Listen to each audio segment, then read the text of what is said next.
हाँ तो नमस्कार मेरे प्यारे बच्चों, कैसे हो आप सभी लोग। उम्मीद करता हूँ कि बहुत अच्छे होंगे और आप सभी लोग एक नए जोश और उमंग के साथ आज की क्लास में जुड़े होंगे, ये सोच करके कि महोदय आज की क्लास में हम लोग स्फेरिकल मिरर यानी कि गोलीय दर्पण के जो प्रकार होते हैं, अवतल को और उत्तल को बहुत अच्छे से समझ के जाएंगे। चाहे कुछ भी हो जाए, हम इन दोनों पॉइंट्स को आज समझ के ही जाएंगे, ऐसा उम्मीद करके आप लोग मेरे क्लास में जुड़े होंगे। तो प्यारे बच्चों, आप सभी को good evening, good evening, good evening.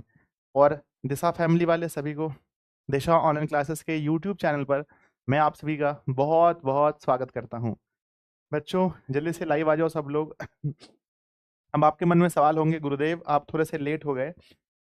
Late होने की वजह दो थी। पहली बच्चों, क्योंकि मुझे एक ही बार तैयार होकर आना पड़ता है। मेरी लगातार 3 क्लास होती है, तो एक बार अच्छे से तैयार होकर आना पड़ता है।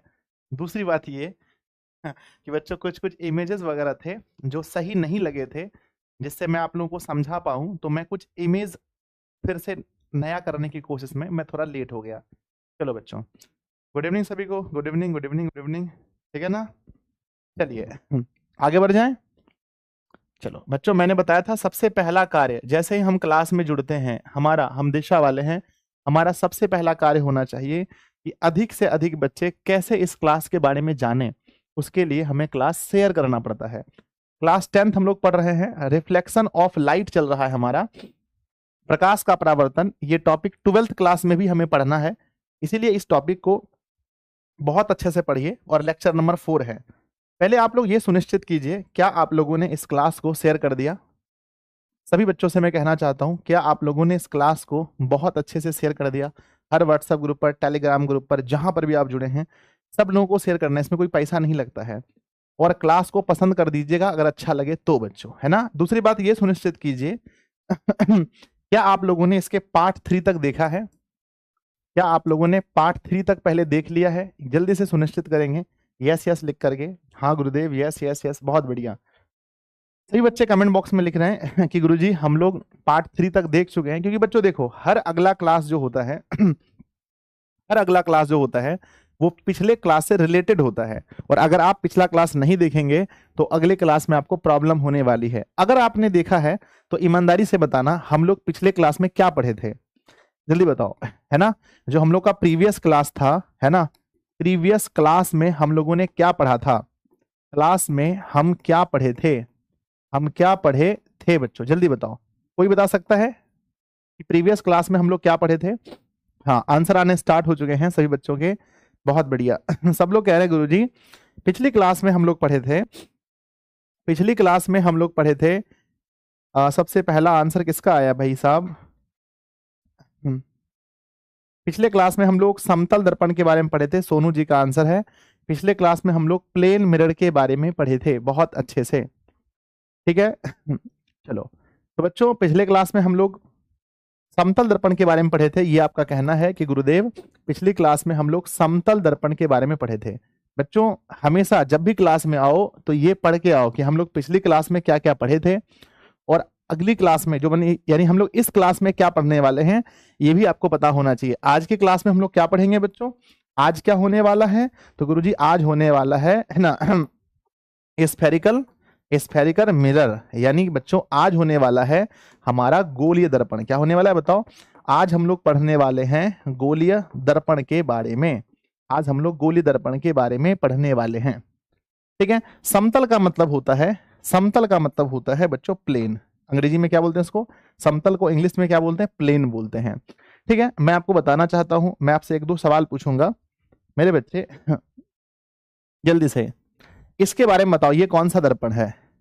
ये कौन सा दर्पण? अगर मैं इस पार्ट की बात करता हूं, सिर्फ मैं इस पार्ट की बात करता हूं, तो ये कौन सा दर्पण है? जल्दी से। ठीक है। तो लगभग बच्चों का जवाब होगा कि गुरुजी ये हमारा समतल दर्पण है, क्योंकि ये बिल्कुल प्लेन है। ये हमारा समतल दर्पण है, ये हमारा समतल दर्पण है। ठीक है। लेकिन बच्चों ये क्या है? समतल दर्पण है। ठीक है। लेकिन अगर मैं आपसे पूछूंगा, अगर मैं आपसे पूछूंगा कि क्या ये हमारा समतल दर्पण है, ये चम्मच का ये ऊपरी भाग समतल दर्पण है, तो आप कहेंगे गुरुजी समतल नहीं है, क्योंकि ये इसका ये भाग उठा हुआ है, ये समतल नहीं है। मैं अगर आपसे पूछूं बच्चों कि इसका ये वाला पार्ट, ये क्या ये समतल दर्पण है? क्या ये समतल दर्पण है? तो आप कहेंगे गुरुजी नहीं, आप कहेंगे सर नहीं, समतल दर्पण ये बिल्कुल भी नहीं है। अब मेरे पास बच्चों एक थाली भी है, मेरे पास एक थाली है और मेरे पास एक चम्मच है। थाली की अगर हम बात करें बच्चों, थाली तो ये हमारा ऊपर वाला पार्ट, ये पूरा का पूरा समतल दर्पण है। लेकिन अगर हम चम्मच की बात करें तो ये समतल नहीं है और ये भी समतल नहीं है। तो अब आप समझ गए होंगे समतल का मतलब होता है पूरा प्लेन, है ना? समतल का मतलब होता है पूरा प्लेन, समझ गए? यस, ठीक है। तो बच्चों समतल का मतलब होता है कि पूरा प्लेन होना चाहिए। चलिए आगे बढ़े। आज हम लोग प्लेन मिरर के बारे में नहीं पढ़ेंगे, लेकिन हम लोग थोड़ा सा रिवीजन करा देते हैं प्यारे बच्चों। चलो फटाफट से आंसर देने का प्रयास करेंगे, रिवीजन करा देते हैं। रिवीजन क्या करा देते हैं? रिवीजन करा देते हैं हम आपको। बच्चों जैसा कि हमने बताया था समतल दर्पण के बारे में कि समतल दर्पण की फोकस दूरी कितनी होती है, बताओ। फोकस, सबसे पहले इसकी फोकस क्या होती है, समतल की फोकस कैसी होती है?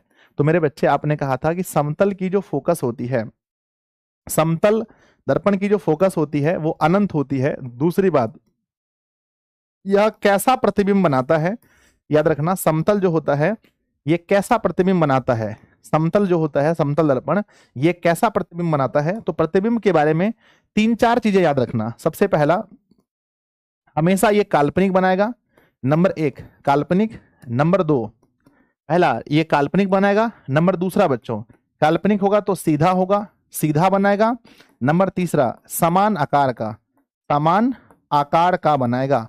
और बच्चों अगर हम पूछें कि इसमें समतल दर्पण में वस्तु का प्रतिबिंब कहां बनता है, समतल में अगर हम बात पूछें कि वस्तु का प्रतिबिंब कहां बनता है, कहां बनता है, तो कहना बच्चों पीछे बनता है। कहां बनता है? पीछे बनता है, याद रखना, पीछे बनता है ना? हमने आपको कल पढ़ाया था कि समतल दर्पण में पार्श्व परिवर्तन कैसा होता है, पार्श्व परिवर्तन, पार्श्व परिवर्तन कैसा होता है। तो ये भी आप लोगों को पता था कि समतल दर्पण में पार्श्व परिवर्तन, अगर हम दाएं हाथ से, अगर हम दाएं गाल को छूते हैं तो ऐसा लगता है कि हम बाएं छू रहे हैं, और जब हम बाएं को छूते हैं तो ऐसा लगता है कि दाएं छू रहे हैं। मतलब इसमें पार्श्व परिवर्तन इसका उल्टा होता है, उल्टा होता है। नंबर 5 में बच्चों, अगर हम 10 मीटर की दूरी पर हैं, 10 मीटर की दूरी पर हैं, तो हमारा जो प्रतिबिंब है वो दर्पण से कितनी दूरी पर होगा? अगर हम मान लेते हैं ये दर्पण है और दर्पण से अगर हम 10 मीटर की दूरी पर हैं, तो हमारा जो प्रतिबिंब है वो दर्पण से कितनी मीटर की दूरी पर होगा? तो सर कहते हैं कि हम जितना आगे होंगे, दर्पण से हम जितना आगे होंगे, हमारा प्रतिबिंब उतना ही पीछे होगा। यानी 10 है तो ये भी 10 होगा, अगर 10 है तो ये भी 10 होगा। दूसरी बात मैंने आपको ये बताई थी कल की क्लास में बच्चों, कल की क्लास में हमने आपको ये भी बताया था कि यदि हम समतल दर्पण की ओर, यदि हम समतल दर्पण की ओर v स्पीड से चलते हैं, अगर हम v स्पीड से समतल दर्पण की ओर चलते हैं, तो हमारा जो इमेज है, हमारा जो इमेज है उसकी स्पीड बताओ, इमेज स्पीड बताओ प्लीज। ठीक है, तो कल की क्लास में आपने देखा था कि यदि कोई वस्तु किसी दर्पण है ना, यदि कोई वस्तु समतल दर्पण की ओर v स्पीड से चलता है तो उसका जो इमेज है, उसका जो इमेज है मेरे बच्चे, वो क्या चलेगा? वो 2v की स्पीड से चलेगा, कि वो 2 गुने स्पीड से चलता है। इसलिए आप देखे होंगे जिम में बच्चों, अगर आपसे एक साधारण क्वेश्चन पूछा जाएगा कंपटीशन एग्जाम में कि जिम का नाम सुने होंगे, जहां पर लोग बॉडी बनाने जाते हैं, जहां पर लोग ऐसे वस्तु को उठाते हैं, ऐसे वस्तु को उठाते हैं, ऐसे वस्तु को उठाते हैं जिम में, तो जिम में देखे होंगे कौन सा दर्पण लगा होता है। तो बच्चों आप बिल्कुल कन्फ्यूजन मत होना कि जिम, जितने भी जिम हैं, जितने भी जिम सेंटर हैं, वहां क्या होता है? जिम सेंटर में कौन सा दर्पण लगा होता है? तो जिम सेंटर में लगा होता है समतल, क्या होता है? समतल दर्पण लगा होता है। और जब व्यक्ति थोड़ा सा है ना, जब व्यक्ति दौड़ता है, जब जिम सेंटर में दौड़ता है, तो उसका इमेज बताओ, उसका इमेज कितनी स्पीड से दौड़ता है? सर अगर आप अपने आप को आईने में देखकर दौड़ेंगे, अगर आप आईने में देखकर दौड़ेंगे तो आपका इमेज आपसे 2 गुना स्पीड दौड़ेगा, आपका इमेज जो है 2 गुना स्पीड दौड़ेगा। और आदमी को ये लगता है कि मैं बहुत तेज दौड़ रहा हूं, व्यक्ति को ऐसा लगता है कि मैं बहुत तेज दौड़ रहा हूं। इसीलिए प्यारे बच्चों जिम सेंटर में समतल दर्पण का उपयोग होता है।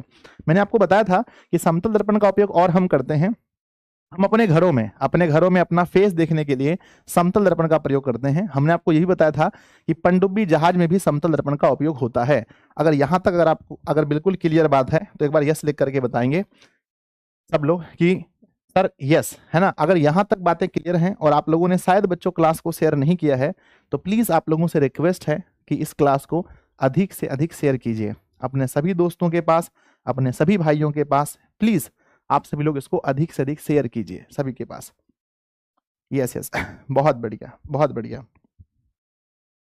चलो बहुत बढ़िया, सबका कहना है। चलो बच्चों, मैंने कल बताया था कि समतल दर्पण बनाने में हम लोग पेंट किस चीज का करते हैं, ये भी मैंने कल की क्लास में आपको सिखाया था। हम लोग पेंट किस चीज का करते हैं, तो पेंट करते हैं AgBr का, सिल्वर ब्रोमाइड का पेंट होता है।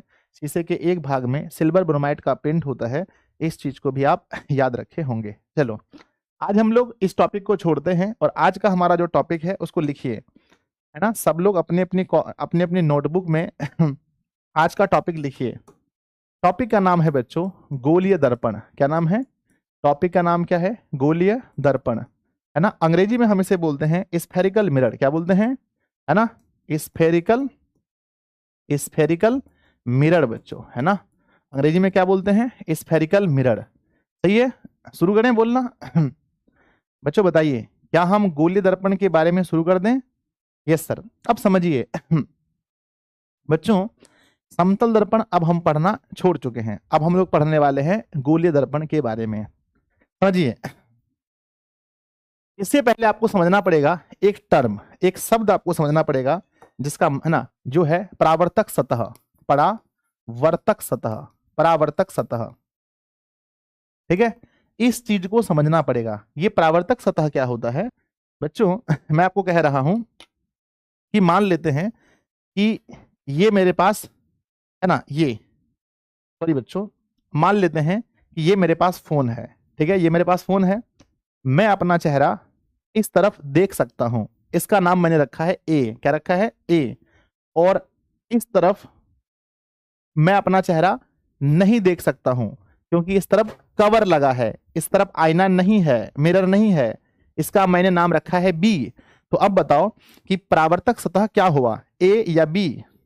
फिर से सुनिएगा, इस तरफ मैं अपने फेस को देख सकता हूं, जिससे मैं सेल्फी लेता हूं, मैं अपने फेस को देख सकता हूं, तो मैंने इसका नाम रखा ए।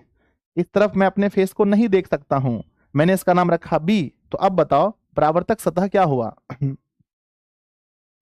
आप कहेंगे गुरुदेव परावर्तक सतह वही हुआ जिस पर बच्चों हम अपने इमेज को देख सकते हैं, जिस पर हम अपने इमेज को देख सकते हैं, या जिससे जो किरण को परावर्तित करेगा, जो प्रकाश की किरण को परावर्तित करेगा, है ना। सिंपली समझो, अगर मैं यहाँ पर एक दर्पण बनाता हूं, मैं यहाँ पर एक दर्पण बनाता हूं, मेरे बच्चे दर्पण बनाता हूं, और मैं इस तरफ पेंट कर देता हूं, मैं इस तरफ पेंट कर देता हूं, तो अब बताओ ये पार्ट है ए और ये पार्ट है बी, मेरे लिए परावर्तक सतह कौन सा है? कहेंगे सर अगर आप इस तरफ में कोई भी रेखा को भेजोगे तो वो इस तरह से परावर्तित हो जाएगा, परावर्तित हो जाएगा, ये परावर्तित हो जाएगा, ठीक है ना। और यहां पर हम भेजेंगे तो ये तो हमारा मतलब पेंट किया हुआ भाग है, तो ये नहीं होगा, तो परावर्तक सतह हो गया ए। तो सबसे पहले ये समझो ए, ठीक है। तो परावर्तक सतह को आप समझ गए, अब हम आगे जो भी कहेंगे उसको आप समझेंगे गोलीय दर्पण के बारे में। तो बच्चों ध्यान दो, अब गोलीय दर्पण की परिभाषा के बारे में बच्चे बहुत पूछते हैं, गुरुजी क्या याद करें। तो गोलीय दर्पण में क्या होता है कि देखो, क्या ये गोलीय दर्पण है? आप बताना, नंबर 1, क्या ये गोलीय दर्पण हो सकता है? क्या ये हो सकता है? यस और नो। क्या ये हो सकता है? क्या ये हो सकता है? क्या ये हो सकता है? क्या ये हो सकता है? क्या ये हो सकता है? ठीक है। तो प्यारे बच्चों, आप सिंपली बोलेंगे, आप सिंपली बोलेंगे कि ये नंबर वन ये नहीं हो सकता, नो, ये बिल्कुल प्लेन है। ये हमारा गोलीय दर्पण कैसे होगा? ये गोल होना चाहिए। गोलीय दर्पण क्या होता है? उसकी परावर्तक सतह जो है वो किसी खोखले गोले का भाग होता है, वो किसी खोखले गोले का भाग होता है। ये हो सकता है, हाँ टेढ़ा लग रहा है, यस ये पॉसिबल है। ये हो सकता है, यस पॉसिबल है। ये हो सकता है, यस पॉसिबल है। ये हो सकता है, यस पॉसिबल है। ये हो सकता है, नो, ये तो प्लेन है, ये तो प्लेन है, ये तो प्लेन है। ये क्या है बच्चों? ये तो प्लेन है, समझ गए ना। तो परावर्तक सतह, गोलीय दर्पण का मतलब ये होता है जिसकी परावर्तक सतह क्या हो? गोलीय हो, जिसकी परावर्तक सतह गोलीय हो या किसी खोखले गोले का भाग हो। लिखिए बच्चों, एग्जाम में सवाल पूछे जाएंगे कि गोलीय दर्पण किसे कहते हैं, परिभाषा लिखो। ठीक है, परिभाषा, अगर बहुत सुंदर परिभाषा के बारे में आप बात करोगे, है ना। चलिए शुरू करें। हम्म, हम्म, लिखो ऐसा दर्पण, परिभाषा लिखो, परिभाषा, परिभाषा, ऐसा दर्पण, क्या लिखेंगे, ऐसा दर्पण, ऐसा दर्पण जिनका, ऐसा दर्पण जिनका परावर्तक सतह, परावर्तक सतह समझ गए ना, ऐसा दर्पण जिनका परावर्तक सतह गोलीय हो, ऐसा दर्पण जिसका, है ना, ऐसा दर्पण जिनका परावर्तक सतह क्या हो, गोलीय हो, कौमा गोलीय दर्पण कहलाता है, कौमा गोलीय दर्पण कहलाता है। कितने ऐसे बच्चे हैं जिसको याद हो गया, हाथ उठाओ कि सर मुझे याद हो गया। ठीक है, किसी खोखले गोला ये वो के चक्कर में मत पड़ो, मैं जो कह रहा हूं ये सबसे आसान परिभाषा है, इससे आसान परिभाषा आपको कहीं नहीं मिलेगा बच्चों, और आपको यही लिखना है, यानी किसी बुक में आपको बात को घुमाना नहीं है, सीधा खोखला गोला मत बोलो, सीधा बोलो, सीधा बोलो मेरे साथ कि ऐसा दर्पण जिनका परावर्तक सतह, जिनका परावर्तक सतह कैसा हो, गोलीय हो, गोलीय दर्पण कहलाता है। ये एनसीईआरटी की परिभाषा है, कहाँ की परिभाषा है बताओ, ये बच्चों किसकी परिभाषा है, एनसीईआरटी की परिभाषा है। ठीक है कि ऐसा दर्पण जिनका परावर्तक सतह गोलीय हो, है ना, सीधा समझो, परावर्तक अगर परावर्तक सतह समतल है तो वह समतल दर्पण, परावर्तक सतह गोलीय है तो गोलीय दर्पण। ठीक है, तो बच्चों लिखेंगे ऐसा दर्पण जिनका परावर्तक सतह गोलीय हो, हम उसे गोलीय दर्पण कहते हैं। बच्चों अब आप समझ गए होंगे, ठीक है, इसके बारे में। अब ये बताओ ये कितने प्रकार के होते हैं, ठीक है, इसके प्रकार के बारे में बात करते हैं। गोलीय दर्पण के प्रकार, गोलीय दर्पण के प्रकार बताइए, गोलीय दर्पण के प्रकार के बारे में बताइए कि गोलीय दर्पण कितने प्रकार के होते हैं, गोलीय दर्पण के प्रकार। ठीक है, बहुत फास्ट कमेंट करेंगे सभी बच्चे, पूरा जान जी झोंक दीजिए, अपने दोस्तों को शेयर कर दीजिए, सबको बुला दीजिए। ठीक है, गोलीय दर्पण के प्रकार, कितने प्रकार के गोलीय दर्पण होते हैं sir, number one, number one सबसे पहला होता है, नंबर सबसे पहला होता है अवतल। क्या होता है बच्चों, अवतल, अवतल जिसको अंग्रेजी में बोलते हैं कॉनकेव, क्या बोलेंगे अंग्रेजी में, कॉनकेव बोलेंगे।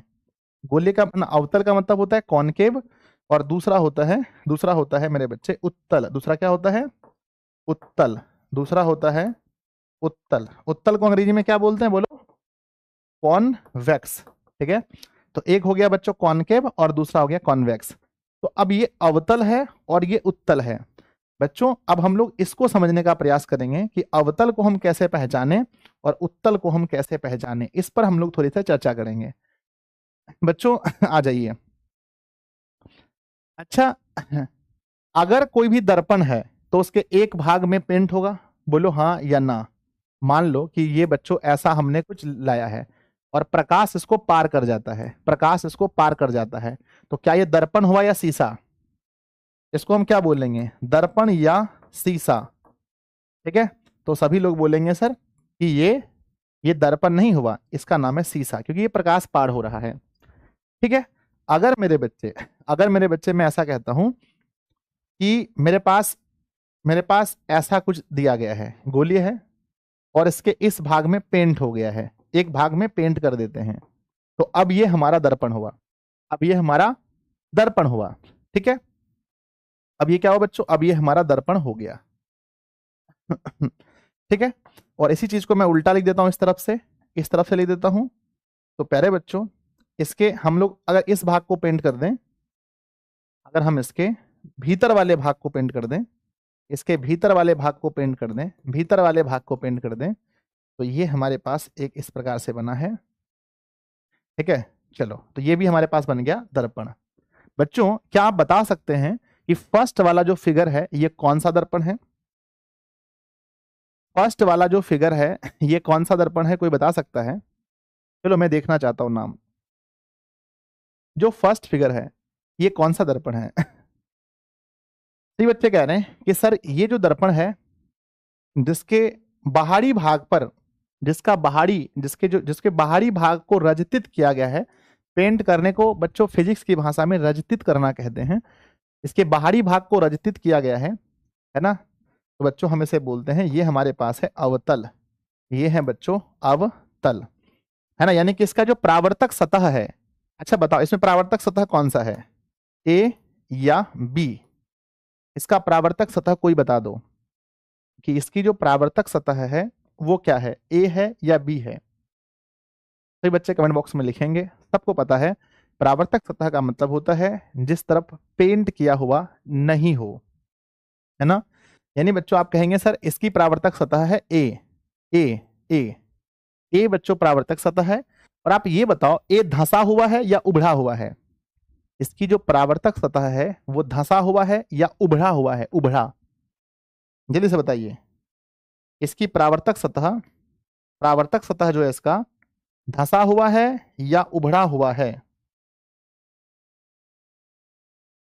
ठीक है, तो आप कहेंगे सर ये जो इसकी जो परावर्तक सतह है, इसकी जो परावर्तक सतह है मेरे बच्चे, वो धंसा हुआ है या उभड़ा हुआ है? तो आंसर में लिखेंगे धंसा हुआ है, धंसा हुआ है। ठीक है, अब यहां पर हम बात करते हैं इसकी परावर्तक सतह। देखो आप ये बिल्कुल धंसा हुआ है, और यहां हम बात करें ये ए और बी, इसमें परावर्तक सतह कौन सा है? सेकंड वाले में परावर्तक सतह कौन सा है? यानी प्रकाश किधर से होकर परावर्तित होगा, कहां से होकर परावर्तित होगा? आप कहेंगे गुरुजी परावर्तक सतह जब भी होता है तो जिधर पेंट है उसके विपरीत दिशा में, यानी ये हमारा परावर्तक सतह है, ये हमारा उत्तल है, ये हमारा उत्तल है। अब मेरे बच्चे अब ये बताओ इसकी परावर्तक सतह धंसी हुई है या उभड़ी हुई है? परावर्तक सतह धंसी हुई है या उभड़ी हुई है? आप कहेंगे सर ये तो मुझे उभड़ा हुआ लग रहा है। ये परावर्तक सतह धंसी हुई है उभड़ी हुई है? सर ये धंसा तो इधर है ना, परावर्तक सतह ये हो गया। परावर्तक सतह मैंने हमेशा बोला कि ये पेंट के विपरीत दिशा में, ये परावर्तक सतह है हमारा। ठीक है, तो ये हमारा उभड़ा हुआ है, ये हमारा उभड़ा हुआ है। ठीक है क्या लगता है आपको, आप दर्पण को पहचान लेंगे? आप अवतल को और उत्तल को पहचान लेंगे? अवतल का सबसे बड़ी खासियत क्या है? उसकी परावर्तक सतह धंसी होती है। उत्तल का सबसे बड़ा खासियत क्या है? उसकी परावर्तक सतह उभड़ी होती है। बोलो याद हो गया? कितने ऐसे बच्चे हैं जिसको दोनों की परिभाषा याद हो गई? ऐसा गोलीय दर्पण जिसका परावर्तक सतह धंसा हुआ हो, हम उसे कहते हैं अवतल दर्पण। और ऐसा गोलीय दर्पण जिसका परावर्तक सतह उभड़ा हुआ हो, उसे कहते हैं उत्तल दर्पण। कितने बच्चे हैं जिसको याद हो गया, हाथ उठाओ सिर्फ याद करने से नहीं होगा सिर्फ याद करने से नहीं होगा, क्वेश्चन में हम फंसा देंगे आपको। चलो भाई बताओ ये कौन सा दर्पण है? ये कौन सा दर्पण है अभी इस टाइम प्रेजेंट टाइम में? ये चम्मच जो, ये कौन सा दर्पण है प्रेजेंट टाइम में? जल्दी बताओ, जिस तरफ मैं आपको दिखा रहा हूं इस तरफ की बात कर रहा हूं, कौन सा दर्पण है? आप बोलोगे सर देखो आपने पढ़ाया है कि ऐसा दर्पण जिसका परावर्तक सतह धंसा हो, जिसका परावर्तक सतह धंसा हो, ये तो धंसा हुआ है ना, धंसा हुआ है इसका मतलब ये अवतल है। धंसा हुआ है मेरे बच्चे, इसका मतलब क्या है? धंसा हुआ है इसका मतलब ये अवतल है। ठीक है, अवतल है, धंसा हुआ है, ये क्या है? अवतल है। क्योंकि मैंने पढ़ाया है कि बच्चों ऐसा गोलीय दर्पण जिसका परावर्तक सतह धंसा हो, ये धंसा हुआ है, देखो ध्यान से, ये धंसा हुआ है, ये अवतल है।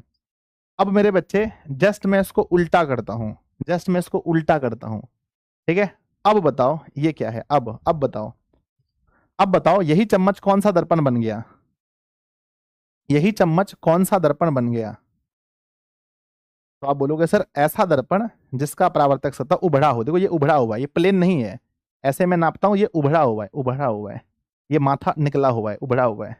तो जब ये उभड़ा हुआ होगा तो बच्चों क्या कहलाएगा? उत्तल कहलाएगा। ठीक है, उत्तल कहलाएगा। तो अब दुनिया में कोई भी चीज देख लो, दुनिया में अब हर चीज को देख करके आप बता सकते हैं जहां से प्रकाश का परावर्तन हो सकता है, आप देखकर बता सकते हैं। चम्मच बच्चों सबसे अच्छा उदाहरण है, चम्मच सबसे अच्छा उदाहरण है, क्योंकि इसका एक तरफ उत्तल ना अवतल है और दूसरी तरफ उत्तल है, अवतल उत्तल। ठीक है, तो प्यारे बच्चों हम उम्मीद करते हैं कि आप लोग बहुत अच्छे से इस चीज को समझ चुके होंगे कि मतलब कि साइंस ने, फिजिक्स ने, वैज्ञानिकों ने कैसे नाम रखा है अवतल और उत्तल। चलिए बच्चों, मैं आपको लिख देता हूं, एक लाइन लिख देता हूं। एक लाइन लिख देता हूं, ज्यादा नहीं, मेरे साथ आप लोग भी लिखिए, आप लोग भी लिखिए। अवतल, अवतल दर्पण। अवतल दर्पण को अंग्रेजी में क्या बोलते हैं? पर अंग्रेजी में हम इसे बोलते हैं कॉनकेव। क्या बोलते हैं? अंग्रेजी में हम इसे कॉनकेव, दर्पण को अंग्रेजी में मिरर कहा जाता है, कॉनकेव मिरर। तो क्या लिखेंगे हम लोग? लिखेंगे ऐसा दर्पण, ऐसा गोलीय दर्पण, ऐसा गोलीय दर्पण, ऐसा गोलीय दर्पण जिसका परावर्तक सतह, जिनका, जिनका लिख दो, जिनका परावर्तक सतह, परावर्तक सतह, बोलो क्या लिखें? परावर्तक सतह धंसा हो, धंसा हो, कॉमा, कॉमा, अवतल दर्पण कहलाता है। इसको याद करना पड़ेगा जी। नहीं सर, इसको याद करना पड़ेगा तो बता दीजिए मुझे कि सर याद करना पड़ेगा। ठीक है, फिर लिखना है हमें उत्तल दर्पण, यानी कि एक बार पढ़ लीजिए तो फिर कभी पढ़ना ना पड़े। अंग्रेजी में क्या बोलते हैं? Convex mirror. बोलो क्या लिख दें, क्या लिख दें, जल्दी बताओ सर। लिख दीजिए ऐसा गोलीय दर्पण, लिख दीजिए ऐसा गोलीय दर्पण, ऐसा गोलीय दर्पण जिनका, बोलो बोलो बोलो बोलो, जिनका परावर्तक सतह, जिनका परावर्तक सतह तो कैसा हो बच्चों? उभड़ा हो, कॉमा, उत्तल दर्पण कहलाता है।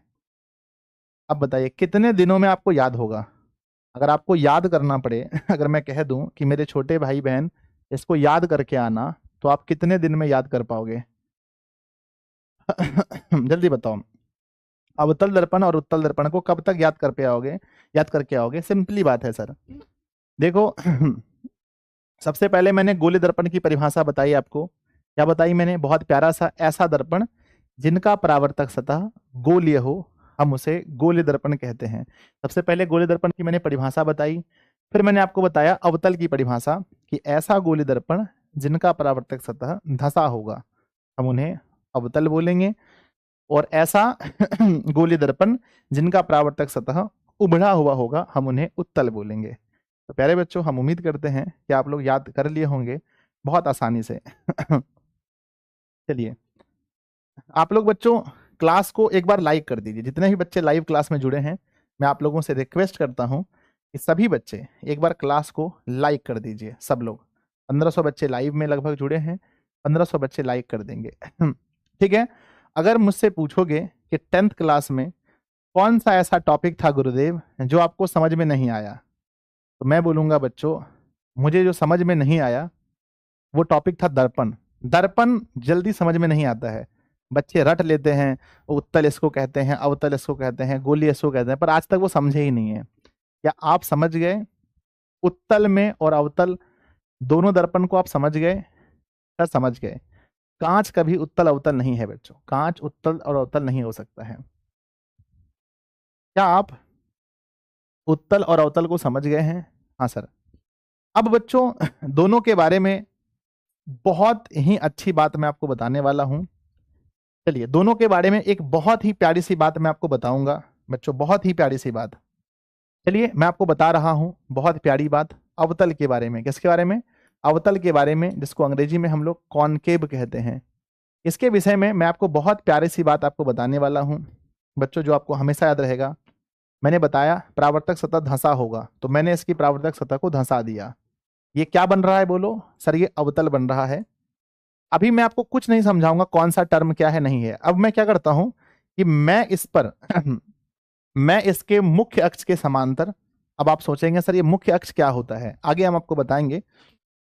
मुख्य अक्ष के समांतर मैं कुछ किरणों को लेता हूं, मैं कुछ किरणों को लेता हूं। ध्यान दीजिएगा, एक किरण मैंने लिया, यहां से टकराएगा, ये टकराएगा बच्चों, तो बताओ ये कहां जाएगा? सर टकराने के बाद ये वापस ऐसे हो जाएगा, ठीक है। फिर बच्चों मैं एक किरण और लेता हूं, ऐसे लिया, फिर टकराने के बाद ये ऐसा हो गया। एक किरण में और लेता हूं, मैंने ऐसा लिया, फिर टकराने पर ऐसा हो गया। फिर मैं इस दिशा में किरण लेना स्टार्ट करता हूं, इस दिशा में टकरा कर ये यहां से गुजरा, फिर मैं इस दिशा से लेता हूँ, फिर टकराकर ऐसे गुजरता है, फिर मैं इस दिशा पे लेता हूँ, टकराकर ऐसे गुजरता है। तो अगर आप देखेंगे कि हम जो भी किरण ले रहे हैं, हम जो भी किरण ले रहे हैं, वो बच्चों एक जगह आकर वो किरणें मिल रही हैं। एक जगह आकर वो किरणें मिल रही हैं। प्यारे बच्चों, मैंने आप लोगों को एक चीज पढ़ाया था, किरणपुंज। मैंने बच्चों किरणपुंज पढ़ाया था। मैंने आपको सिखाया था। बताओ, ये बताओ यहाँ कौन सा किरणपुंज बन रहा है? जल्दी प्लीज बताइए, यहाँ कौन सा किरणपुंज बन रहा है? मैं आपसे प्यार करता हूं गुरुजी, बिल्कुल कीजिए, मुझसे मोहब्बत कीजिए। यहाँ पर कौन सा किरणपुंज बन रहा है? मैं आपको याद दिलाना चाहूंगा, थोड़े दिन पहले की क्लास जब मैं आपको पढ़ा रहा था, तो मैंने आपको बताया था बच्चों कि देखो भाई, अगर किरणें इस प्रकार से जाती हैं तो मैं इसे कहता हूं समांतर। मैं इसे कहता हूं समांतर। और अगर किरणें एक जगह से फैल रही हैं, एक ही जगह से फैल रही हैं, इस प्रकार से फैल रही हैं, तो मैं इसे अपसारी कहता हूं। मैं इसे अपसारी कहता हूं। अगर किरणें एक ही जगह आकर के मिल रही हैं, अलग अलग जगह से आकर के एक ही जगह मिल रही हैं, तो मैं इसे अभिसारी कहता हूं। मैं इन्हें अभिसारी कहता हूं। तो प्यारे बच्चों, अब आप समझ गए होंगे, अब आप चीजों को समझ चुके होंगे कि बच्चों यहां पर कौन सा किरणपुंज बन रहा है। सही बच्चे बताएंगे। आप सब लोग तेज हैं, बुद्धिमान हैं, पढ़े लिखे बच्चे हैं, कि जब एक ही जगह आकर के हम कहीं से भी लें किरणों को, अगर हम इसके समांतर, यानी ये जो मान लो ए के समांतर किरण को हम अगर हम भेजते हैं, तो वो एक ही जगह केंद्रित हो रहा है, एक ही जगह। इसलिए बच्चों हम इसे कहते हैं अभिसार ना, ये किरणों को अभिसारित करता है, इसलिए हम इसे क्या बोलेंगे? अभिसारी दर्पण। बच्चों, आज के बाद अगर कोई आपसे पूछे कि बताओ बच्चों, अवतल का दूसरा नाम क्या है? अवतल का दूसरा नाम क्या है? तो आप कहना, अवतल का दूसरा नाम है अभिसारी दर्पण। अगर आपसे पूछे कि इसके पीछे रीजन बताओ, क्यों आप इसको अभिसारी कहते हो, तो कहना क्योंकि जब हम इसके मुख्य अक्ष के समांतर, अब हम आपको ये भी समझाएंगे मुख्य अक्ष क्या होता है आगे। जब हम इसके मुख्य अक्ष के समांतर किरण इस पर लेते हैं, यानी जब इसके मुख्य अक्ष के समांतर किरण इस पर पड़ता है, तो वो बच्चों उसे वह एक जगह सिमट देता है, एक जगह उसको सिमटा देता है ना। इसीलिए हम इसे क्या बोलते हैं? इसीलिए हम इसे बोलते हैं अभिसारी दर्पण। बच्चों क्या बोलते हैं? अभिसारी दर्पण, क्योंकि यह किरणों को क्या करता है? प्लीज बताएं। किरणों को किरणों को किरणों को किरणों को अभिसारित करता है। किरणों को क्या करता है? अभिसारित करता है। अभिसारित करता है। बच्चों, इस टॉपिक से मैं आपको एक चीज और समझाने वाला हूं। ठीक है, अगर आप इजाजत दें तो मैं समझाऊं। बोलो, एक चीज मैं और समझाने वाला हूं। बचपन में मुझे ये लगता था, जब मैं 10th क्लास में पढ़ता था बच्चों, तो मुझे ये लगता था आप लोगों में से कितने बच्चों ने टॉर्च देखा है? आपने कभी ना कभी बच्चों टॉर्च जरूर देखा होगा। टॉर्च ऐसा होता है, इस पर यहाँ बटन होता है, एक बड़ा ऐसा यहाँ बटन होता है टॉर्च में, इस प्रकार से बटन होता है। और मेरे बच्चे, टॉर्च इस प्रकार से होता है। देखना, बहुत सारे बच्चों का जो पहले गलत सोचते थे अब वो सही सोचेंगे, ठीक है। और बच्चों, इस प्रकार से हमारा टॉर्च होता है। सबसे पहले यहाँ पर ऐसे करके दर्पण लगा होता है, यहाँ पर इस प्रकार से दर्पण लगा होता है। ध्यान दीजिएगा बच्चों, दर्पण लगा होता है। उसके बाद में यहाँ पर एक बल्ब जलता है यहाँ पर एक बल्ब जलता है टॉर्च में। यहाँ पर क्या जलता है? एक बल्ब जलता है। उसके बाद में उसके बाद में यहाँ पर बच्चों एक शीशा लगा होता है या फाइबर लगा होता है। शीशा लगा हो या फाइबर लगा हो, ऐसा होता है। और मेरे बच्चे ध्यान देते हैं उसके बाद यहाँ पर मान लो कोई वस्तु खड़ा है, मान लो यहाँ पर एक वस्तु खड़ा है, मान लो कि यहाँ एक वस्तु खड़ा है मेरे बच्चे। अब यहाँ से किरणें निकलती हैं, ध्यान दीजिएगा। यहाँ से, अब ये बल्ब है बच्चों, तो बल्ब से तो किरणें निकलेंगी ना, किरणें निकलती हैं। और जब ये किरणें निकलती हैं इस प्रकार से, तो यह इसको एक जगह केंद्रित करता है, ठीक है। एक जगह इसको केंद्रित करने का काम ये करता है टॉर्च। देखे होंगे आप, पढ़े लिखे बच्चे हैं। एक जगह केंद्रित करने का काम करता है, एक जगह केंद्रित करने का काम करता है। मेरे बच्चे, आपने सुना होगा कि जो टॉर्च होता है उसमें कौन सा दर्पण लगा होता है? प्लीज आप मुझे बताने का प्रयास करें कि किसी भी टॉर्च में कौन सा दर्पण होता है। जल्दी से प्लीज, मैं आप लोगों से सुनना चाहता हूं। बच्चों, जो टॉर्च लाइट होता है उसमें दर्पण कौन सा होता है? दर्पण, दर्पण कौन सा होता है? ठीक है, तो प्यारे प्यारे बच्चे सब लोग कहेंगे कि सर देखो ध्यान से, अगर किरणें एक जगह जा रही हैं, अगर किरणें एक जगह जा रही हैं, एक जगह जाकर के मिल रही हैं, यानी दर्पण किरणों को अभिसारित कर रहा है, इसका मतलब ये हुआ कि यह अवतल होगा। अभिसारित कर रहा है इसका मतलब ये हुआ कि यह अवतल है। बच्चों एकदम ईमानदारी से बोलना, आज की क्लास के पहले, आज के क्लास के पहले आप ये जो चीज है, ये जो आप देख रहे हैं, इस चीज को हम कह रहे हैं बच्चों ए, और ये जो आगे लगा हुआ है इसको हम कह रहे हैं बी। आज की क्लास के पहले आपके मन में आप दोनों में से किसको दर्पण मानते थे? आज के पहले मतलब आज की क्लास करने से पहले आप ए और बी में से दर्पण कौन सा मानते थे? जब आप सुनते होंगे कि टॉर्च में अवतल दर्पण लगा होता है, तो आप दर्पण किसको मानते थे, ए को या बी को? प्लीज कोई भी बच्चा झूठ नहीं बोलेगा, सही बोलिएगा, आप किसको दर्पण मानते थे, ए को या बी को? एकदम 1% भी कोई बच्चा झूठ नहीं बोलेगा। आप ए को दर्पण मानते थे या बी को आज की क्लास के पहले? जो सही बात है वही बोलिएगा, झूठ बोलने का आपको यहाँ पैसा नहीं मिला है।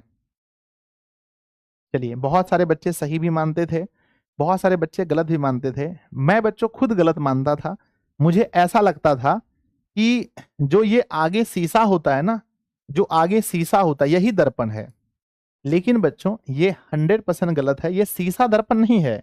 ये तो बच्चों ये तो कभी कभी कांच भी हो सकता है और कभी कभी फाइबर का भी होता है, फाइबर का भी होता है। तो ये दर्पण नहीं है बच्चों।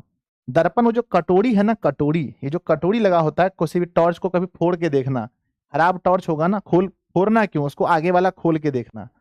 जब आगे वाला खोल के देखोगे तो ये जो कटोरी है ना, कटोरी, यही दर्पण है। ये जो कटोरिया रहता है, कटोरी, ये कटोरी ही दर्पण है। बोलो हाँ या ना? ये कटोरी ही क्या है? बोलो, ये कटोरी ही दर्पण है, ये कटोरी ही दर्पण है। इस चीज को समझ लीजिए बच्चों, इसलिए मैं कहता हूँ ये कोई छोटा टॉपिक नहीं है, ध्यान दीजिएगा। ये जो आगे वाला पार्ट आप देख रहे हैं ये तो फाइबर है। ये जो सबसे आगे वाला पार्ट है ये क्या है? बोलिए सर, ये तो फाइबर है। ये आगे वाला पार्ट बच्चों फाइबर है। ये जो कटोरी है ना, इस पर ये जो कटोरी है, ये जो कटोरी है पूरा, ये कटोरी ही बच्चों दर्पण है। कटोरी ही दर्पण है। और ये कटोरी कौन सा दर्पण है? कौन सा दर्पण है बच्चों? यह अवतल दर्पण है, अवतल दर्पण है। ठीक है। बचपन में जब हम लोग 6-8 क्लास में पढ़ते थे तो हमारे पास एक लेंस होता था बच्चों। क्या होता था बोलो? हमारे पास एक लेंस होता था, इस प्रकार से, इस प्रकार से एक लेंस होता था। शायद पता नहीं आप लोग देखे कि नहीं देखे हैं। एक ना इस प्रकार से लेंस होता था। और बच्चों हम क्या करते थे कि सूरज की रोशनी के सामने इस लेंस को रखते थे और इसके नीचे बच्चों हम लोग एक पेपर रख देते थे। इसके नीचे हम एक कागज रखते थे। क्या रखते थे बोलो? कागज रखते थे बच्चों, कागज रखते थे। अब क्या होता था कि सूर्य का जो प्रकाश है, सूर्य का जो प्रकाश है वो इस तरह से इस पर पड़ता था बच्चों, इस तरह से पड़ता था। और यह ऐसे एक जगह, यह क्या करता था, इसको परावर्तित करके एक जगह बच्चों केंद्रित करता था, इस प्रकार से। ठीक है, नहीं माफ कीजिएगा, माफ कीजिएगा, ऐसा नहीं हो सकता है। ये तो लेंस में चला गया, हम लोग दर्पण में नहीं है। सॉरी सॉरी सॉरी सॉरी बच्चों, आई एम रियली सॉरी, ये टॉपिक यहाँ नहीं पढ़ाना है। रियली सॉरी, वो बच्चों लेंस हो जाएगा। सॉरी सॉरी सॉरी, माफ कीजिए बच्चों। ठीक है, माफ कीजिए, वो मतलब लेंस का टॉपिक है। Sorry sorry sorry sorry. आ जाओ यहाँ पर आते हैं। मैंने बोला इसको, क्या आप अवतल समझ गए बच्चों? क्या आप अवतल समझ गए? हाँ सर। अब बच्चों एक और लाइट आप लोग देखे होंगे, एक और लाइट आप लोग देखे होंगे, वो टॉपिक हम अगले चैप्टर में पढ़ाना था। सॉरी बच्चों, एक और लाइट आप लोगों ने देखा है बच्चों, सड़क के किनारे एक लाइट आप लोगों ने जरूर देखा होगा। इस लाइट का नाम है स्ट्रीट लाइट। कितने लोगों ने देखा है? हाथ उठाना।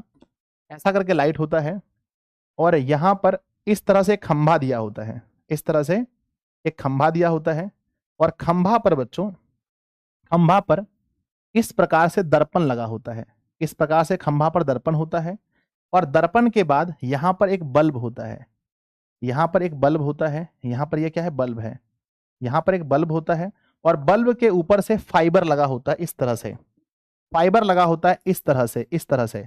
और बच्चों यहां से जो प्रकाश निकलता है, यहां से जो प्रकाश निकलता है, फिर ये प्रकाश बच्चों चारों तरफ फैलता है।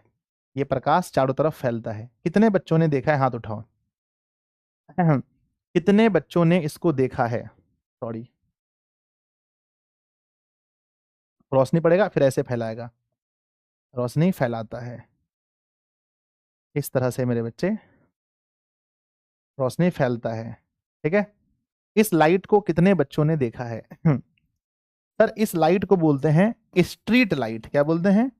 स्ट्रीट लाइट बोलते हैं। आप लोगों ने शायद देखा होगा, आप लोगों ने कभी ना कभी बच्चों जरूर देखा होगा। प्लीज इस चीज को देखिए, इस फिगर को देख करके आप समझ गए होंगे कि गुरुदेव लगता है हमने इसको कहीं ना कहीं तो देखा है सर। यहाँ पर क्या हो रहा है, यही स्ट्रीट लाइट है, यहाँ से किरणें फैल रही हैं, ध्यान दीजिएगा। ये किरणें यहाँ से फैल रही हैं, अगर देखेंगे ये एक जगह एकत्रित नहीं हो रही है बल्कि यह फैल रही हैं। यही बच्चों हैं, आप सड़क देख रहे हैं, ये 4 लाइन है, ये बच्चों 4 लाइन है। हमने ये फोटो तब लिया था जब मैं अपना घर जा रहा था, तो मेरे इधर भी लाइट वगैरह लग गया है। ठीक है ना? नहीं नहीं, शायद ये फोटो नहीं है, तो गूगल का फोटो लग रहा है मुझे। मेरे इधर भी ऐसा ही है बच्चों, सॉरी, मेरा, मैंने सोचा कि सूरज ने मेरा ही फोटो लगा दिया। चलो ठीक है, इस प्रकार से। तो क्या आपने कभी सोचा है कि इसमें कौन सा दर्पण होगा? क्या आपने कभी सोचा है बच्चों कि इसमें हमारा कौन सा दर्पण होगा? देखो सबसे पहली बात, यहां पर भी 2 चीजें हैं। एक चीज जो आप यहां देख रहे हैं, यहां देख रहे हैं ये, एक चीज यहां देख रहे हैं ए नंबर ए, और एक चीज देख रहे हैं आप बी, है ना? पहली बात ये बताओ कि बच्चों ए भी देख रहे हैं और बी भी देख रहे हैं, और थोड़ी देर ना, सबसे पहले ये बताओ कि दोनों में आप आज से पहले दर्पण किसको मानते थे? दर्पण आप ए को मानते थे या बी को मानते थे? तो बहुत सारे लोग कहेंगे सर हमको तो जो दिखाई पड़ता था, हमें जो दिखाई पड़ता था ये फाइबर, हमें जो इस शीशा हो या फाइबर हो कुछ भी हो, इसी को अधिकांश बच्चे दर्पण मानते होंगे। अधिकांश लोग दर्पण इसी को मानते हैं कि जो ऊपर से ढक्कन लगा है, जो ढक्कन लगा है वही दर्पण है। पहली बात तो ये आप जानना, पहली बात तो आप ये फिक्स कर लीजिए कि ये दर्पण नहीं है, ये दर्पण नहीं है। ये या तो कांच है, या तो कांच है, या तो फाइबर है, या तो कांच है, या तो फाइबर है। पहली बात, ये दर्पण नहीं है। दर्पण है कौन? बी, ए। अब अगर ए दर्पण है तो वह कौन सा दर्पण है? तो आप बोलेंगे सर अभी थोड़ी देर पहले हम पढ़ रहे थे, थोड़ी देर पहले पढ़ रहे थे कि ऐसा गोलीय दर्पण, ऐसा गोलीय दर्पण जिसका परावर्तक सतह, बच्चों देखो ये है ना ए नंबर है, तो ए नंबर को मैं यहां लाता हूं, ए नंबर को मैं यहां लेकर आता हूं। अब पूछो इससे कौन सा दर्पण है? आप बोलोगे सर इसका परावर्तक सतह धंसा नहीं है, इसका परावर्तक सतह धंसा नहीं है, इसका परावर्तक सतह उभड़ा है। यहां देखो ये उभड़ा है ना, ये उभड़ा है, जैसे चम्मच को मैंने बताया था, चम्मच का इस तरफ ऐसा मैंने बताया था ना, उभड़ा है, ये धंसा हुआ नहीं है। ठीक है, तो बच्चों इसीलिए मैं ऐसे कहता हूं, इसीलिए मैं ऐसे कहता हूं, इसीलिए मैं ऐसे कहता हूं उत्तल, क्या बोलूंगा? उत्तल, उत्तल दर्पण। तो बच्चों ऑब्जेक्टिव क्वेश्चन कभी कभी पूछा जाता है, ऑब्जेक्टिव सवाल पूछा जाता है कि जो हमारा स्ट्रीट लाइट होता है उसमें कौन सा दर्पण लगा होता है? तो स्ट्रीट लाइट में बच्चों उत्तल दर्पण लगा होता है। ठीक है, चलो अब हम बात करते हैं। ठीक है, अब हम थोड़ा सा उत्तल के बारे में आपको कुछ और पूछने वाले हैं। थोड़ा सा आप डरिएगा नहीं, उदास मत होइएगा।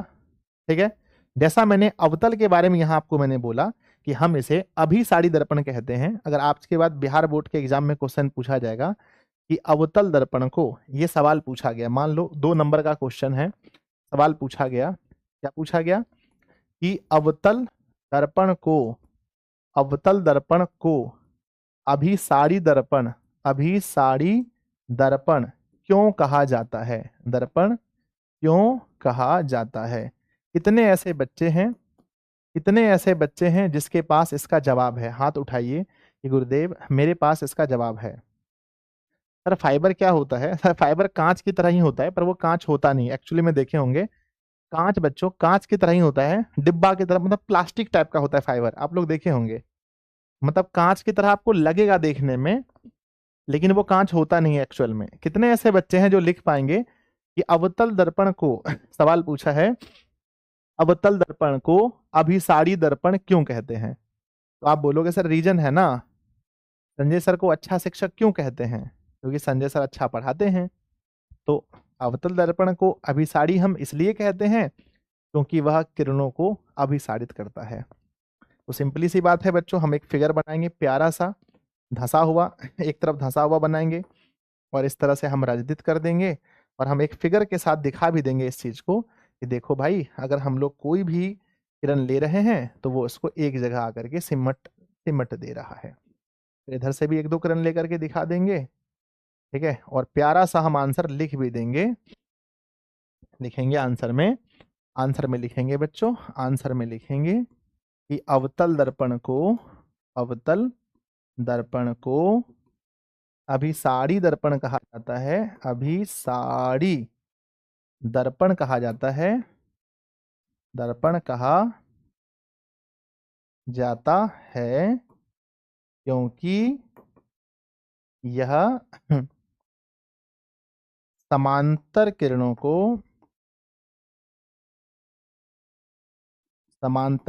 को एक जगह या एक स्थान पर एक जगह अभिसारित करता है।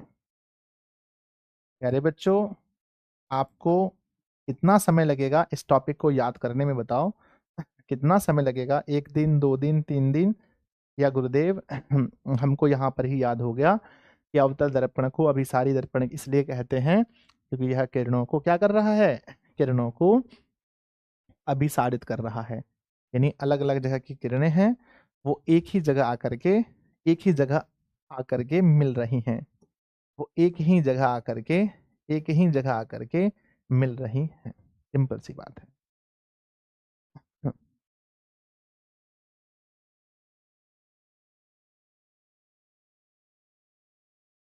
चलो, एक बच्चे ने लिखा है, अपने आप को कहा कि मैं अच्छा पढ़ाता हूँ, ये मूर्खता वाली बात है सर। हाँ बिल्कुल मूर्खता वाली बात है, सॉरी इसके लिए। आगे से मैं ऐसा नहीं कहूंगा बच्चों, आई एम रियली सॉरी। ठीक है, चलो आगे बढ़ जाएं।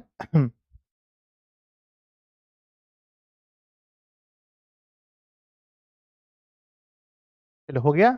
अब बच्चों इसी चीज को समझते हैं उत्तल में। किसमें समझते हैं? उत्तल में। अब बच्चों हम उत्तल उत्तल के बारे में पढ़ेंगे। उत्तल को हम लोग क्या बोलते हैं? देखो जो भी पढ़िए वो कॉन्वेक्स, क्या बोलते हैं उत्तल को? कॉन्वेक्स कहा जाता है। तो बच्चों जैसा हमने देखा कि हम अवतल में किरणों को भेजे थे, अब यहाँ पर उत्तल में भी हम किरणों को भेज करके देखते हैं क्या होता है। ठीक है, तो आप देखिए, ये हमारे पास उत्तल है, आपको पता है कि उत्तल का जो परावर्तक सतह होता है वो बाहर की ओर उभरा हुआ होता है। ये मैं पेंट कर देता हूं ताकि आपको समझने में कठिनाई ना हो। मैंने पेंट कर दिया है और यहां से मैंने एक लकीर खींच दिया है।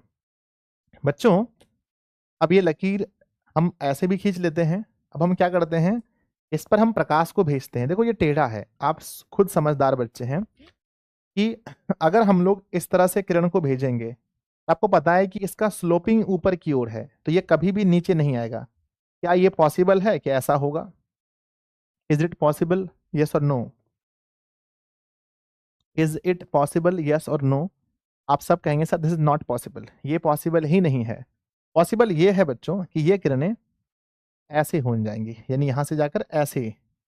ठीक है, मैं फिर से पूछता हूं, मैंने ऐसा लिया, ठीक है, अब ये किरणें क्या हो जाएंगी? ये किरणें इधर कभी नहीं, क्योंकि इसका स्लॉपिंग ऊपर है, ये हमेशा ऐसा होगा बच्चों। ठीक है, मैं ठीक उसी प्रकार से नीचे भी 2 किरण लेकर देखता हूं, मैंने ऐसा लिया, ये वापस आएगा 110%, 110% ये किरण वापस ही आएगा। और फिर दूसरा एक मैं और लेकर देखता हूं, तो ये किरण भी वापस ही आएगा। तो प्यारे बच्चों आप देखते हैं कि जस्ट विपरीत है, पिछले वाले का जस्ट उल्टा है। वो एक जगह आ रहा था, अब मैं इसकी कल्पना, मैं अब यहां पर काल्पनिक किरण खींचने जा रहा हूं। मैं कल्पना कर रहा हूं कि ये किरण यहां से होकर आया है, मैं कल्पना कर रहा हूं। और मैं यहां भी कल्पना करता हूं, ये किरण यहां से होकर आया है। मैं कल्पना करता हूं कि ये किरण यहां से होकर आया होगा, और मैं कल्पना करता हूं कि ये किरण यहां से होकर आया होगा। अब आप ये बताओ, इसमें बच्चों मैंने आपको 3 तरह का पढ़ाया था। एक होता है इस प्रकार से किरण, किरण पुंज ऐसा होता है जब एक दूसरे के पैरेलल होता है। एक ऐसा होता है एक ही जगह से फैलता हुआ। आपको यहाँ पर फील हो रहा होगा कि एक ही जगह से किरणें निकल रही हैं। आपको ऐसा फील हो रहा है ना कि ये एक पॉइंट है, ये एक पॉइंट है, मान लो ए इसका नाम है, ए पॉइंट है, और जितने भी किरणें हैं है ना, जितने भी किरणें हैं बच्चों, वो एक ही जगह से निकल रही हैं। ध्यान दो, एक ही जगह से निकल रही हैं। यस और नो, यस और नो, यस गुरुजी, यस यस यस यस, निकल रहा है ना? ऐसा आपको फील हो रहा है ना कि यहाँ एक ही जगह से निकल रहा है? हाँ, एक ही जगह से निकल रहा है। ऐसा फील हो रहा है कि यहाँ पर भी निकल रहा है और यहाँ पर भी निकल रहा है। तो जब एक ही जगह से निकलता हुआ प्रतीत हो, ये है ना, जब एक ही जगह से लग रहा है कि कोई एक पॉइंट है, वहीं से किरणें निकल रही हैं, तो इसको हम लोग क्या बोलते हैं? इसको हम लोग बोलते हैं अपसारी। अपसारी बच्चों, इसको बोलते हैं अपसारी। ठीक है, इसीलिए आप सुने होंगे कि उत्तल दर्पण का एक दूसरा भी नाम है। उत्तल दर्पण का एक दूसरा भी नाम है। क्या नाम है? बोलो बोलो बोलो। तो कहेंगे गुरुदेव इसका एक दूसरा नाम है, जिसे हम लोग कहते हैं अपसारी। अपसारी, अपसारी दर्पण बच्चों। क्यों है इसका नाम, इसका अपसारी दर्पण नाम क्यों पड़ा है ना? तो हम कहेंगे सर इसलिए अपसारी दर्पण नाम पड़ा है क्योंकि यह किरणों को अपसारित करता है। ठीक है, किरणों को क्या करता है बोलो? अपसारी दर्पण हो गया, तो यह किरणों को क्या करेगा? किरणों को अपसारित करेगा, किरणों को अपसारित करेगा। इस चीज को आप याद रखना बच्चों, ठीक है? अगर आप अब बोर्ड एग्जाम में आपसे सवाल पूछा जाए अगर आपके बोर्ड एग्जाम में ये सवाल पूछा जाए, ये सवाल आपके बोर्ड एग्जाम में पूछा जाए कि उत्तल दर्पण को, उत्तल उत्तल दर्पण को अपसारी दर्पण, अपसारी, अपसारी दर्पण, अपसारी दर्पण क्यों कहा जाता है? क्यों कहा जाता है? कितने ऐसे बच्चे हैं जिसके पास इसका जवाब है? हाथ उठाइए कि गुरुदेव मेरे पास इसका एकदम प्रॉपर जवाब है। हम उत्तर में लिखेंगे कि उत्तल दर्पण को अपसारी दर्पण कहा जाता है क्योंकि यह समांतर किरणों को, क्योंकि यह समांतर किरणों को अपसारित करता है। हो जाएगा? तो यस लिखकर भेजिए कि हाँ गुरुदेव इसका उत्तर 100% हम लिख देंगे, यस। अब मैं आपको बहुत प्यारा सा एक चीज समझाने वाला हूं, ठीक है ना? बहुत प्यारा सा, देखो ध्यान से। आप इस चीज को देखेंगे, आप इसको बहुत प्यार से देखिए। देख लिए, इसके फोकस पर जो किरण आया है, ये वास्तव में आया है या मैंने कल्पना किया है?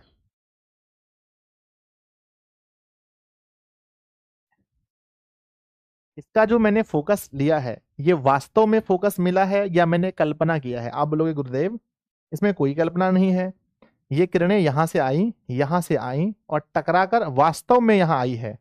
आपने कोई कल्पना नहीं किया है, ठीक है ना? यहां से आई और वास्तव में यहां मिली है, यहां से आई और वास्तव में यहां मिली है, यहां से आई और वास्तव में यहां मिली है। तो प्यारे बच्चों आप कह सकते हैं इसका जो ये वास्तव में रियल में ऐसा हुआ है, मैंने माना नहीं है। तो इसका फोकस कैसा है बच्चों? कल्पना किया हुआ फोकस है या वास्तविक फोकस है? तो बच्चों बोलो बोलो बोलो बोलो। सर आप बुलवा लेते हो, इसका फोकस वास्तविक है, ठीक है? तो इसमें जो फोकस है वो कैसा है गुरुजी? इसका जो फोकस है वास्तविक फोकस है। याद रखना, हमेशा पूछा जाएगा किस दर्पण में वास्तविक फोकस होता है, तो अवतल में वास्तविक फोकस होता है बच्चों। लेकिन अगर हम बात करें उत्तल की, तो आप सभी समझदार हैं, आप सबको पता है, क्या सच में वास्तव में ऐसा हुआ है कि ये किरण जो जा रही हैं, मान लेते हैं मैं नाम है इसका एक्स, वाई, जेड, ए, ठीक है? बताओ वास्तव में, ना ए नहीं सॉरी, टी मान लो, क्या वास्तव में ये किरणें ए से निकल कर आई हैं? नहीं सर, वास्तव में तो नहीं आई है। मैंने देखा है सर कि जब किरणें हमने यहां से भेजना स्टार्ट किया, तो ये किरण क्योंकि ये उबड़ा हुआ था तो ये टकरा कर वापस तो यहां से हुआ है। सर मैंने खुद देखा है कि x यहां से टकरा कर गया है, मैंने खुद देखा है कि z टकरा कर, है ना, सॉरी, ये टकरा कर खुद यहां से z आया है और t भी आया है। लेकिन हमने एक कल्पना किया है, ये सभी किरणें, हमने ये कल्पना किया है कि ये सभी किरणें कहां से आई हैं, a से होकर आई हैं, हमने ऐसा कल्पना किया है। तो इसका फोकस वास्तविक है या काल्पनिक है? अब बच्चों को पता है मैं क्या बताऊं, चलो मैं लिख देता हूं फिर से, है ना। तो मेरे बच्चे, हमने इसमें कल्पना किया है, इमेजिनेशन किया है, तो इसका फोकस कैसा होता है? इसका फोकस काल्पनिक होता है। तो बच्चों, हम उम्मीद करते हैं कि यहां तक आपको समझ में आया होगा वास्तविक फोकस के बारे में, काल्पनिक फोकस के बारे में, अब साड़ी क्या होता है, अभी साड़ी क्या होता है। ठीक है, अब देखो, अब जो बच्चा किरणपुंज नहीं पढ़ा होगा उसको समझने में दिक्कत हुई होगी ना, बोलो यस और नो, बोलो जल्दी से यस और नो। जो बच्चा, मान लो कि जो बच्चा नहीं पढ़ा होगा, जो बच्चा किरणपुंज नहीं पढ़ा होगा, तो उसको दिक्कत हुआ होगा कि नहीं हुआ होगा? बोलो हाँ सर, हुआ होगा। इसलिए कहते हैं हर क्लास को बहुत अच्छे से देखो, तब समझ में आएगा। चलिए, अब जो मैं आपको बताने वाला हूं वो बच्चों पूरे इमेज का, यानी कि पूरा मतलब ये जो चैप्टर है ना रिफ्लेक्शन ऑफ लाइट का, इसका सबसे मोस्ट पॉइंट है, मोस्ट इंपॉर्टेंट पॉइंट है। Are you ready? यस और नो बताओ। अब सबसे अच्छे चीज को सीखने के लिए क्या आप तैयार हैं? बोलो यस, यस गुरुदेव, यस, आ जाओ। अब सबसे अच्छे और सबसे इंपॉर्टेंट टॉपिक को मैं आपको सिखाने जा रहा हूं, जो आपके लिए बहुत जरूरी है, बहुत जरूरी है। तो सिखाइए, आइए बच्चों, मैं आपको सिखाने का प्रयास करता हूं। देखो ध्यान से, हमारे पास कितने दर्पण हैं? मैं अगर आपसे एक क्वेश्चन पूछता हूं कि हमारे पास कितने दर्पण हैं, आप बोलोगे सर दो। कितने दर्पण हैं बोलो? हमारे पास दो दर्पण हैं। बच्चों, हमारे पास दो दर्पण हैं, लेकिन हम लोग ज्यादातर उपयोग किसका करेंगे? हमारे पास दो दर्पण हैं, हमारे पास दो दर्पण हैं, लेकिन मैं समझाते समय देखो, हमारे पास दो दर्पण हैं, एक है अवतल, क्योंकि इसका जो परावर्तक सतह है वो धंसा हुआ है, और एक है उत्तल। ठीक है, हमारे पास दो दर्पण हैं। मैं आपको समझाने का प्रयास करता हूं। हमारे पास दो दर्पण हैं, ठीक है, हमारे पास दो दर्पण हैं। एक का नाम है, एक का नाम है बच्चों अवतल, एक का नाम है अवतल, और एक का नाम है उत्तल। उत्तल, ठीक है। अब मैं आपको जो समझाने वाला हूं उसमें मैं अवतल का प्रयोग करने वाला हूं। मैं बहुत सारे टर्म आपको समझाने वाला हूं, तो मैं अवतल का प्रयोग करने वाला हूं। अब आप मुझसे पूछेंगे सर आप ऐसा क्यों करेंगे, बताओ। तो मैं इसलिए ऐसा करूंगा बच्चों, क्योंकि इसका फोकस वास्तविक होता है। मैं अवतल को चूज कर रहा हूं आपको समझाने के लिए। मैं जितने भी टर्म्स हैं, आपको मैं समझाने के लिए अवतल का प्रयोग करूंगा, उत्तल का प्रयोग नहीं करूंगा। अब आप ये मत पूछना सर ऐसा क्यों करेंगे आप, तो मेरा आंसर ये होगा, क्योंकि इसका जो फोकस है, इसके पास वास्तविक फोकस है, दिखाने में आसानी होता है। इसके पास वास्तविक फोकस है, इसीलिए आपको दिखाने में आसानी होता है। इसके पास काल्पनिक फोकस है, इसीलिए मुझे दिखाने में थोड़ी कठिनाई होगी। ठीक है, तो क्लियर हो गया ना कि वास्तविक फोकस होने की वजह से संजय सर ने हमें कुछ टर्म सिखाने के लिए उत्तल का प्रयोग किया, माफ कीजिएगा, सॉरी, अवतल का प्रयोग किया, उत्तल का प्रयोग नहीं किया। क्या इस बात से आपको दुख है? क्या आपको कहीं दर्द हो रहा है दिल में? नहीं सर, ठीक है ना, मुझे कोई दर्द नहीं हो रहा है। मुझे पता चला है कि इसका फोकस काल्पनिक है, इसलिए आप इसका प्रयोग नहीं करने वाले हैं। आप ज्यादातर टर्म समझाने में आप वास्तविक फोकस का ही प्रयोग करने वाले हैं। बच्चों, आप लोग अगर क्लास लाइक नहीं किए हैं तो सही बच्चे एक बार क्लास को लाइक भी कर लीजिए थोड़ा सा।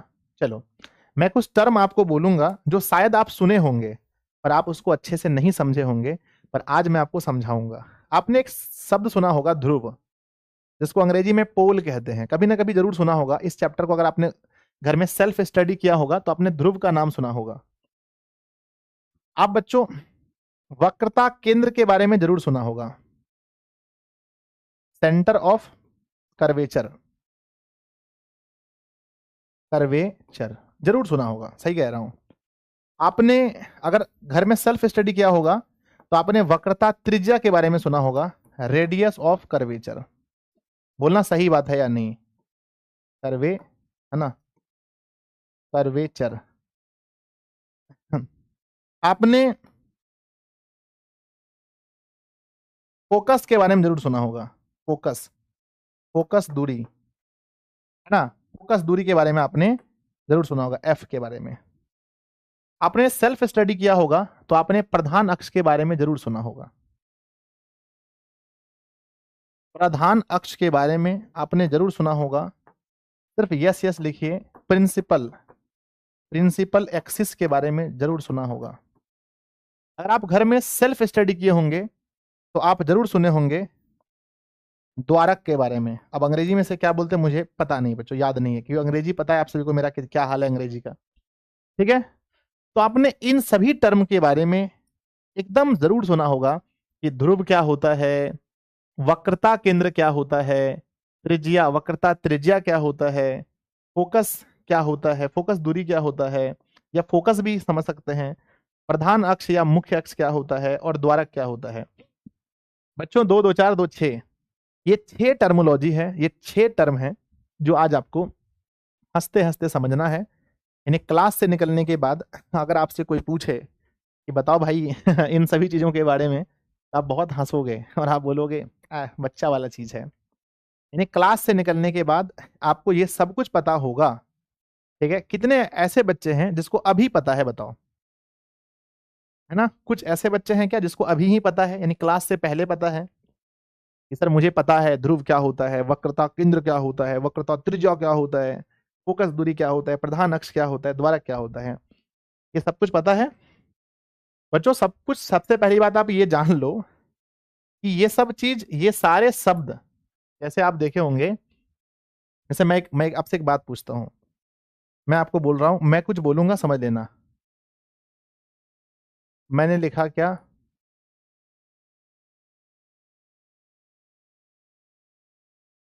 ये सारे शब्द किससे संबंधित हैं बताओ? ये सारे शब्द किससे संबंधित हैं मेरे बच्चे, जल्दी बताओ। मैं जितने भी शब्द अभी लिख रहा हूं, ये सारे शब्द किससे संबंधित हैं? आप सब लोग देखते हैं क्या आंसर भेजते हैं, जल्दी भेजो। मैंने क्या लिखा? नमक, हल्दी, प्याज, तेल, चावल, आटा, ये सारे शब्द किससे संबंधित हैं सर? ये सारे शब्द मेरे बच्चे, ये सारे शब्द, आपका आंसर होगा, जल्दी भेजो तो, मुझे इंतजार है। सर ये सारे शब्द संबंधित हैं, ये सारे शब्द खाने से सर, हाँ बहुत सारे बच्चों को बताएं, ये सारे शब्द या तो बच्चों भोजन से हम कह सकते हैं, भोजन से संबंधित हैं, या ये सारे शब्द बच्चों हमारे किचन से, किचन, क्योंकि ये सभी शब्द है ना, ये सारे शब्द बच्चों किचन में ही होता है, या भंसा घर बोलो, रसोई घर बोलो, या जहां खाना बनता है ये बोलो, कुछ भी बोलो, ये सारे शब्द बच्चों भोजन से या किचन से या भंसा घर से संबंधित हैं। अब मैं बात करता हूं ठीक उसी प्रकार से, जैसे ये सारे शब्द पता है आपको, नमक, हल्दी, प्याज, तेल, चावल, आटा, ये सब कहाँ होता है? ये सब किचन में ही होता है, कहाँ होता है? या बच्चों अपने घर में रसोई घर बोलो, भंसा घर बोलो, जो बोलना है बोलो, होता है ना? यस। तो अब मुझे ये बताओ कि ये सारे शब्द जो आप सुन रहे हो, ये सारे शब्द किससे संबंधित हैं? ध्रुव हो गया, वक्रता केंद्र हो गया, वक्रता त्रिज्या हो गया, फोकस दूरी हो, ये सब किससे संबंधित है? प्लीज मुझे बताओ मेरे बच्चे, ये सारे शब्द किससे संबंधित हैं? तो ये सारे शब्द हैं हमारे गोलीय दर्पण से। ठीक है, तो पहली बात है, ये सारे शब्द किससे हैं? ये सारे शब्द गोलीय दर्पण से हैं। ठीक है, आप अच्छे से समझ चुके होंगे कि जितने भी शब्द हमने हमने देखा है, ये सारे शब्द किससे संबंधित हैं? गोलीय दर्पण से संबंधित हैं, दर्पण से नहीं। दर्पण नहीं बोलो, एक बच्चा बुक से कह रहा है, मारेंगे ना। ना तो ये बुक से है, ना तो ये दर्पण से है। दर्पण का मतलब समतल भी होता है, परवलयिक भी हो जाता है। गोलीय दर्पण से, सीधा बोलो, गोलीय दर्पण से बोलो। ठीक है, आ जाओ। तो मेरे बच्चे अब हम बात करते हैं, हमने आपको बोला है कि मैं आपको समझाने के लिए किस दर्पण का प्रयोग करने वाला हूं। गुरुजी आपने तो पहले बता दिया कि आप उत्तल का प्रयोग नहीं करेंगे, आप अवतल का प्रयोग करेंगे। आइए मैं समझाता हूं आपको। बच्चों मैं आपके सामने एक दर्पण ले रहा हूं, प्लीज आप इंश्योर करेंगे कि यह कौन सा दर्पण है, प्लीज बताएंगे मुझे। कि यह कौन सा दर्पण है।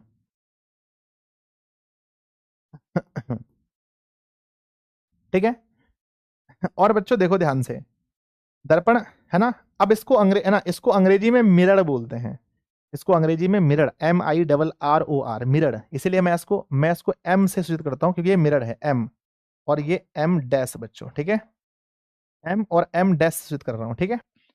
अब आपको ये पता होना चाहिए कि ये जो दर्पण आप देख रहे हैं, ये दर्पण तो है कौन सा, दर्पण है बच्चों अवतल।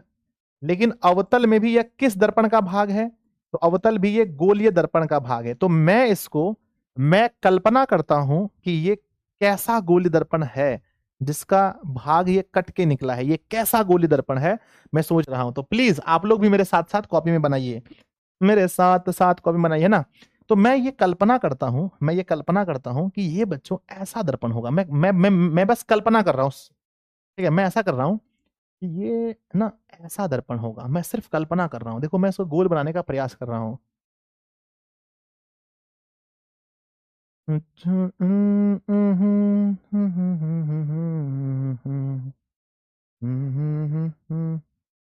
मेरे बच्चे, मैं इसको सिर्फ गोलीय करने का प्रयास कर रहा हूँ, दूसरी मेरी कोई मकसद नहीं है। चलो चलो चलो चलो चलो चलो, बन गया, ठीक है। तो मेरे बच्चे लगभग लगभग थोड़ा सा मैंने गोली बनाया, ठीक है, मैंने गोली बनाया, थोड़ा बहुत दिक्कत दिक्कत हो गया, ठीक है, इसके लिए सॉरी, इसके लिए सॉरी, मैं इसको ठीक कर देता हूँ। चलो चलो, ठीक है, और मैंने यहां लिख दिया बच्चों एम, ठीक है। अब आप देखे होंगे ये बन गया गोली दर्पण, यानी इसी गोली दर्पण से इसी गोली दर्पण से इसको काट के निकाला गया होगा। बच्चों अगर मैं पूछूं आपसे कि इसमें परावर्तक सतह कहां है, तो आप बता देंगे, बताओ परावर्तक सतह। सर हम बता देंगे, ये दर्पण है, तो दर्पण का ये जो पार है, इस पार, यही हमारी परावर्तक सतह है। यही बच्चों हमारी परावर्तक सतह है। बोलो हाँ या ना। यस सर, ये जो पार्ट आप देख रहे हैं गुरुदेव भैया मेरे, यही है परावर्तक सतह। ये है बच्चों परावर्तक सतह, ये है परावर्तक सतह, है कि नहीं बताओ, है कि नहीं बताओ। यस सर, यही है परावर्तक सतह, ठीक है, यही है परावर्तक सतह, यही है परावर्तक सतह, ठीक है।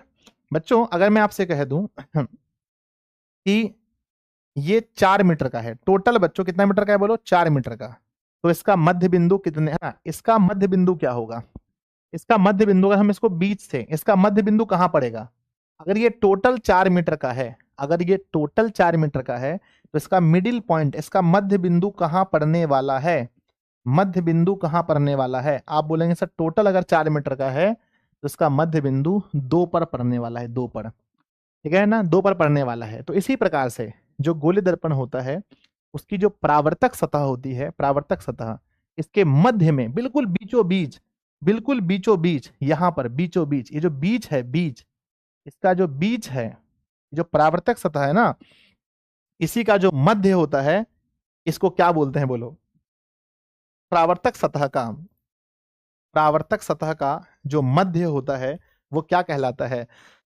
सर सर सर सर रुकिए रुकिए रुकिए परावर्तक सतह का मध्य बच्चों पोल यानी ध्रुव कहलाता है। परावर्तक सतह का जो मध्य है बच्चों, यही तो कहलाता है ध्रुव। ध्रुव यानी अंग्रेजी में बच्चों पोल, पी से बोलते हैं, पी, ठीक है।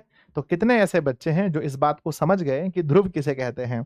कोई आपसे पूछेगा कि गोलीय दर्पण में ध्रुव किसे कहते हैं, कहना बच्चों कि गोलीय दर्पण का जो परावर्तक सतह होता है, उसका मध्य बिंदु या केंद्र भी बोल सकते हैं, कोई दिक्कत नहीं है। उसका मध्य बिंदु, नहीं नहीं केंद्र नहीं बोलना, सॉरी सॉरी सॉरी, उसका मध्य बिंदु ही ध्रुव कहलाता है। यस यस बच्चों समझ गए, ठीक है। अब हम समझने का प्रयास करते हैं बच्चों। देखो आप कोई भी वृत्त बनाते हो, ध्यान समझना, आप बचपन में आप लोग बच्चों प्रकार का प्रयोग किए होंगे, कोई भी वृत्त बनाते हैं, जैसे मान के चलो मेरे हाथ में प्रकार है, यहां मैं रखता हूं यहां, और मैं बनाता हूं वृत्त। टन टन, मेरा जूता है जापानी, ये पतलून पाकिस्तानी, सर पे लाल टोपी रूसी, फिर भी दिल है हिंदुस्तानी।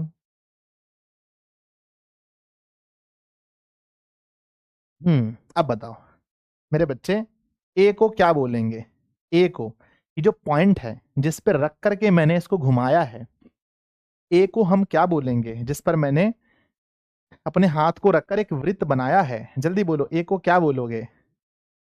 ठीक है, सभी बच्चे पढ़े लिखे हैं, सभी बच्चे बहुत तेज हैं। इसको हम लोग क्या कहेंगे सर? सेंटर बोलेंगे। ठीक है, अगर मैं इसको रख करके घुमाया हूं मेरे बच्चे, तो हम इसे क्या बोलेंगे? हम इसे बोलेंगे सेंटर। सेंटर यानी हम इसे बोलते हैं केंद्र। क्या बोलते हैं? केंद्र। ठीक है, केंद्र बच्चों। ठीक है, केंद्र बोलते हैं। हम इसको वक्रता केंद्र भी कह सकते हैं, वक्रता केंद्र। तो बच्चों हम इसे वक्रता केंद्र भी कह सकते हैं। क्या बिना केंद्र का कोई वृत्त हो सकता है? मैं आपसे पूछता हूं कि क्या बिना केंद्र का कोई वृत्त एग्जिस्ट करता है इस दुनिया में? मैं बच्चों अगर मैंने ऐसा वृत्त बना दिया, तो क्या इसका केंद्र नहीं है? मैंने बना दिया, क्या केंद्र नहीं है? क्या केंद्र नहीं है? बच्चों दुनिया में कोई भी वृत्त है, दुनिया में कोई भी वृत्त है तो उसका केंद्र है। हमेशा याद रखना, कोई भी वृत्त है दुनिया में तो उसका केंद्र है बच्चों। बिना केंद्र का कोई वृत्त नहीं होता है। तो सिंपली बात है कि यह भी एक वृत्त है, ये भी एक वृत्त ही तो है, तो इसका भी केंद्र होगा। हाँ सर, इसका भी केंद्र होगा। इमेजिन करो, कल्पना करो, इसका केंद्र कहाँ होगा? सर कहाँ होगा? इसका केंद्र बच्चों मैं कल्पना करता हूं कि मान लो यहां इसका केंद्र होगा, मान लो यहां इसका केंद्र होगा। ठीक है, तो बच्चों मान लो कि यह इसका केंद्र होगा। इस केंद्र को हम क्या बोलेंगे? इस केंद्र को हम क्या बोलेंगे सर? इस केंद्र को हम बोलेंगे वक्रता केंद्र। क्या बोलेंगे इस केंद्र को? इस केंद्र को हम बोलेंगे वक्रता केंद्र। ठीक है, वक्रता केंद्र। अब आपके एग्जाम में पूछा जाएगा सवाल। आपके एग्जाम में पहला सवाल आएगा ध्रुव के बारे में। ध्रुव यानी पोल किसे कहते हैं? तो कितने बच्चे हैं जिसके पास नॉलेज है पोल के बारे में? संजय सर ने पढ़ाया था। संजय सर ने ये पढ़ाया था कि गोलीय दर्पण के, सर ने पढ़ाया था कि दर्पण के गोलीय दर्पण के परावर्तक पृष्ठ है ना, गोलीय दर्पण के परावर्तक पृष्ठ के, जो गोलीय दर्पण है इसका जो परावर्तक पृष्ठ है, परावर्तक पृष्ठ के मध्य बिंदु को, मध्य बिंदु को, मध्य बिंदु को ही क्या कहते हैं? मध्य बिंदु को ध्रुव यानी पोल कहते हैं, पोल कहते हैं। बच्चों कितने दिन में याद होगा आपको? सर हो जाएगा जल्दी जल्दी। ठीक है, अब दूसरा, ध्रुव के बाद क्या पढ़ रहे हैं? ध्रुव के बाद दूसरा क्या पढ़ रहे हैं? दूसरा पढ़ रहे हैं वक्रता केंद्र, वक्रता केंद्र। ठीक है, तो बहुत सिंपल है। वक्रता केंद्र अंग्रेजी में क्या बोलते हैं? है ना, है ना, वक्रता केंद्र को centre of, centre of curvature, है ना, कर्वेचर, सेंटर ऑफ कर्वेचर यानी वक्रता केंद्र। वक्रता केंद्र के लिए हम लोग क्या लिखेंगे बताओ? कि बच्चों जो गोलीय दर्पण है ना, पूरा जो गोलीय दर्पण है इसी के केंद्र को वक्रता केंद्र कहते हैं। क्या लिखेंगे बताओ? लिखेंगे गोलीय दर्पण के केंद्र को ही, गोलीय, गोलीय दर्पण के केंद्र को, गोलीय दर्पण के केंद्र को, गोलीय दर्पण के केंद्र को, या हम ऐसा कह सकते हैं कि गोलीय दर्पण जिस खोखले गोले का भाग है उसके केंद्र को वक्रता केंद्र कहते हैं।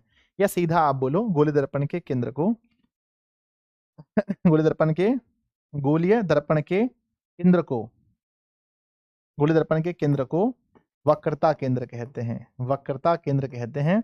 अब ये मत समझ लेना, है ना, वक्रता केंद्र कहते हैं। अब ये मत समझ लेना कि गोलीय दर्पण का मतलब मैं सिर्फ ये गोलीय दर्पण कह रहा हूं, मतलब ये पूरा, या ऐसा कह सकते हैं गोलीय दर्पण जिस खोखले गोले का भाग है उसके केंद्र को वक्रता केंद्र कहते हैं। बोलो क्या करें? शॉर्ट में छोड़ दें कि पूरा लिख दें? बोलो क्या करें? नहीं तो यहाँ पर कोई मतलब टीचर हो या स्टूडेंट हो सकता है कि बोलेंगे सर, है ना, मुझे फंसा मत देना, बोलो क्या कर दें?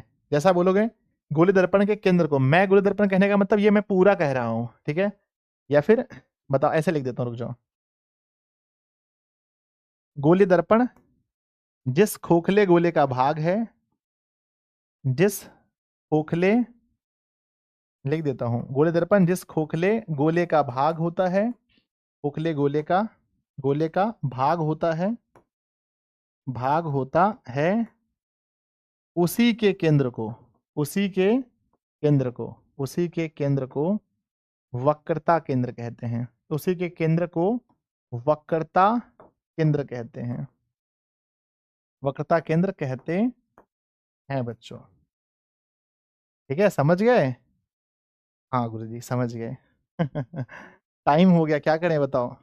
हमने लिख दिया है कि गोले दर्पण यानी कि ये गोले दर्पण जिस खोखले गोले का, गोले दर्पण, गोले दर्पण, गोले दर्पण यानी कि ये गोले दर्पण जिस खोखले गोले का, मतलब ये पूरा गोले का भाग होता है, उसी के केंद्र को वक्रता केंद्र कहते हैं।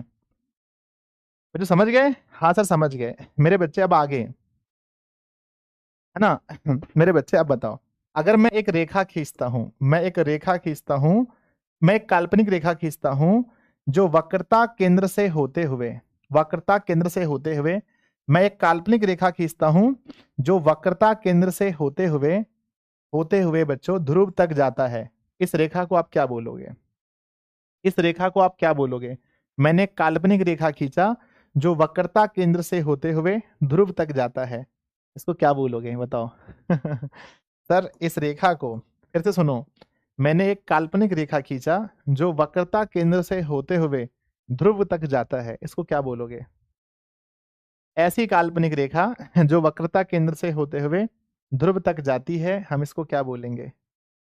सर इसी को बोलते हैं मुख्य अक्ष या प्रधान अक्ष। इसी को क्या बोलते हैं?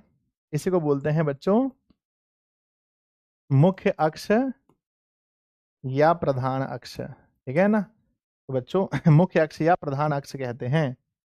फोकस क्यों बोलेंगे भैया? ठीक है, ऐसी काल्पनिक रेखा जो वक्रता केंद्र से होते हुए, वक्रता केंद्र से होते हुए ध्रुव तक जाती है ना, उसको बोलते हैं मुख्य या प्रधान अक्ष। क्या लिखेंगे? मुख्य या प्रधान अक्ष, प्रधान अक्ष।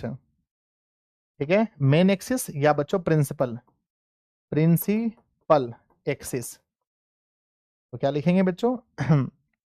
ऐसी काल्पनिक रेखा, ऐसी ऐसी काल्पनिक रेखा, ऐसी काल्पनिक रेखा जो जो वक्रता केंद्र से होते हुए, जो वक्रता केंद्र से होकर ध्रुव तक जाती है। वक्रता केंद्र से होते हुए लिख देते हैं, होते हुए ध्रुव तक जाती है। ठीक है प्यारे बच्चों, अगर आपके एग्जाम में सवाल पूछा जाए ध्रुव किसे कहते हैं, एग्जाम में पूछा गया सवाल है ध्रुव किसे कहते हैं, लिखेंगे गोले दर्पण का जो परावर्तक पृष्ठ होता है उसके मध्य बिंदु को ध्रुव कहते हैं। वक्रता केंद्र किसे कहते हैं? गोले दर्पण जिस खोखले गोले का भाग होता है, ये गोले दर्पण है, और जिस खोखले गोले का भाग है उसी के केंद्र को वक्रता केंद्र कहते हैं। ठीक है ना? आगे पूछा है मुख्य या प्रधान अक्ष क्या है? ऐसी काल्पनिक रेखा जो वक्रता केंद्र से होते हुए ध्रुव तक जाती है, ध्रुव तक जाती है, उसे ही हम लोग क्या बोलते हैं? मुख्य अक्ष कहते हैं। बच्चों 2-3 शब्द और हैं, पढ़ा दे कि छोड़ दें? 2-3 शब्द और हैं, अभी आज ही पढ़ा दे? हाँ पढ़ा देते हैं, रुक जाओ पढ़ा देते हैं, रुक जाओ रुक जाओ।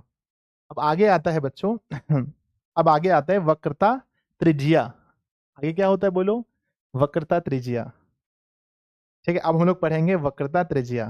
तो बच्चों जो इसकी त्रिज्या है, जो खोखले गोले की त्रिज्या है ना, आपको पता होगा ना, आप लोग पढ़े होंगे ना कि बच्चों यहां से टच कर दो, केंद्र से होकर जो भी परिधि को टच करता है, ये सब होता है वक्रता त्रिज्या। क्या होता है? इसे कहते हैं वक्रता त्रिज्या। तो हम लोग अब पढ़ेंगे वक्रता केंद्र पढ़ लिए, अब पढ़ेंगे वक्रता त्रिज्या। तो लिखेंगे बच्चों वक्रता त्रिज्या। नेक्स्ट हमारा शब्द है वक्रता त्रिज्या, वक्रता त्रिज्या। ठीक है ना? रेडियस ऑफ कर्वेचर, है ना, रेडियस ऑफ कर्वेचर, वक्रता त्रिज्या। तो बच्चों हम लिखेंगे अच्छा हमने यहां नहीं बताया आपको कि वक्रता केंद्र जो होता है ये P हो गया। वक्रता केंद्र जो होता है बच्चों हम इसको C से दर्शाते हैं। है ना। ये हम नहीं बताया आपको। वक्रता केंद्र को किससे दर्शाते हैं, याद रखना सर, वक्रता केंद्र को हम लोग सी से दर्शाते हैं, सी से दर्शाते हैं, ठीक है। चलो अब हम लिख रहे थे वक्रता त्रिज्या, तो लिखेंगे बच्चों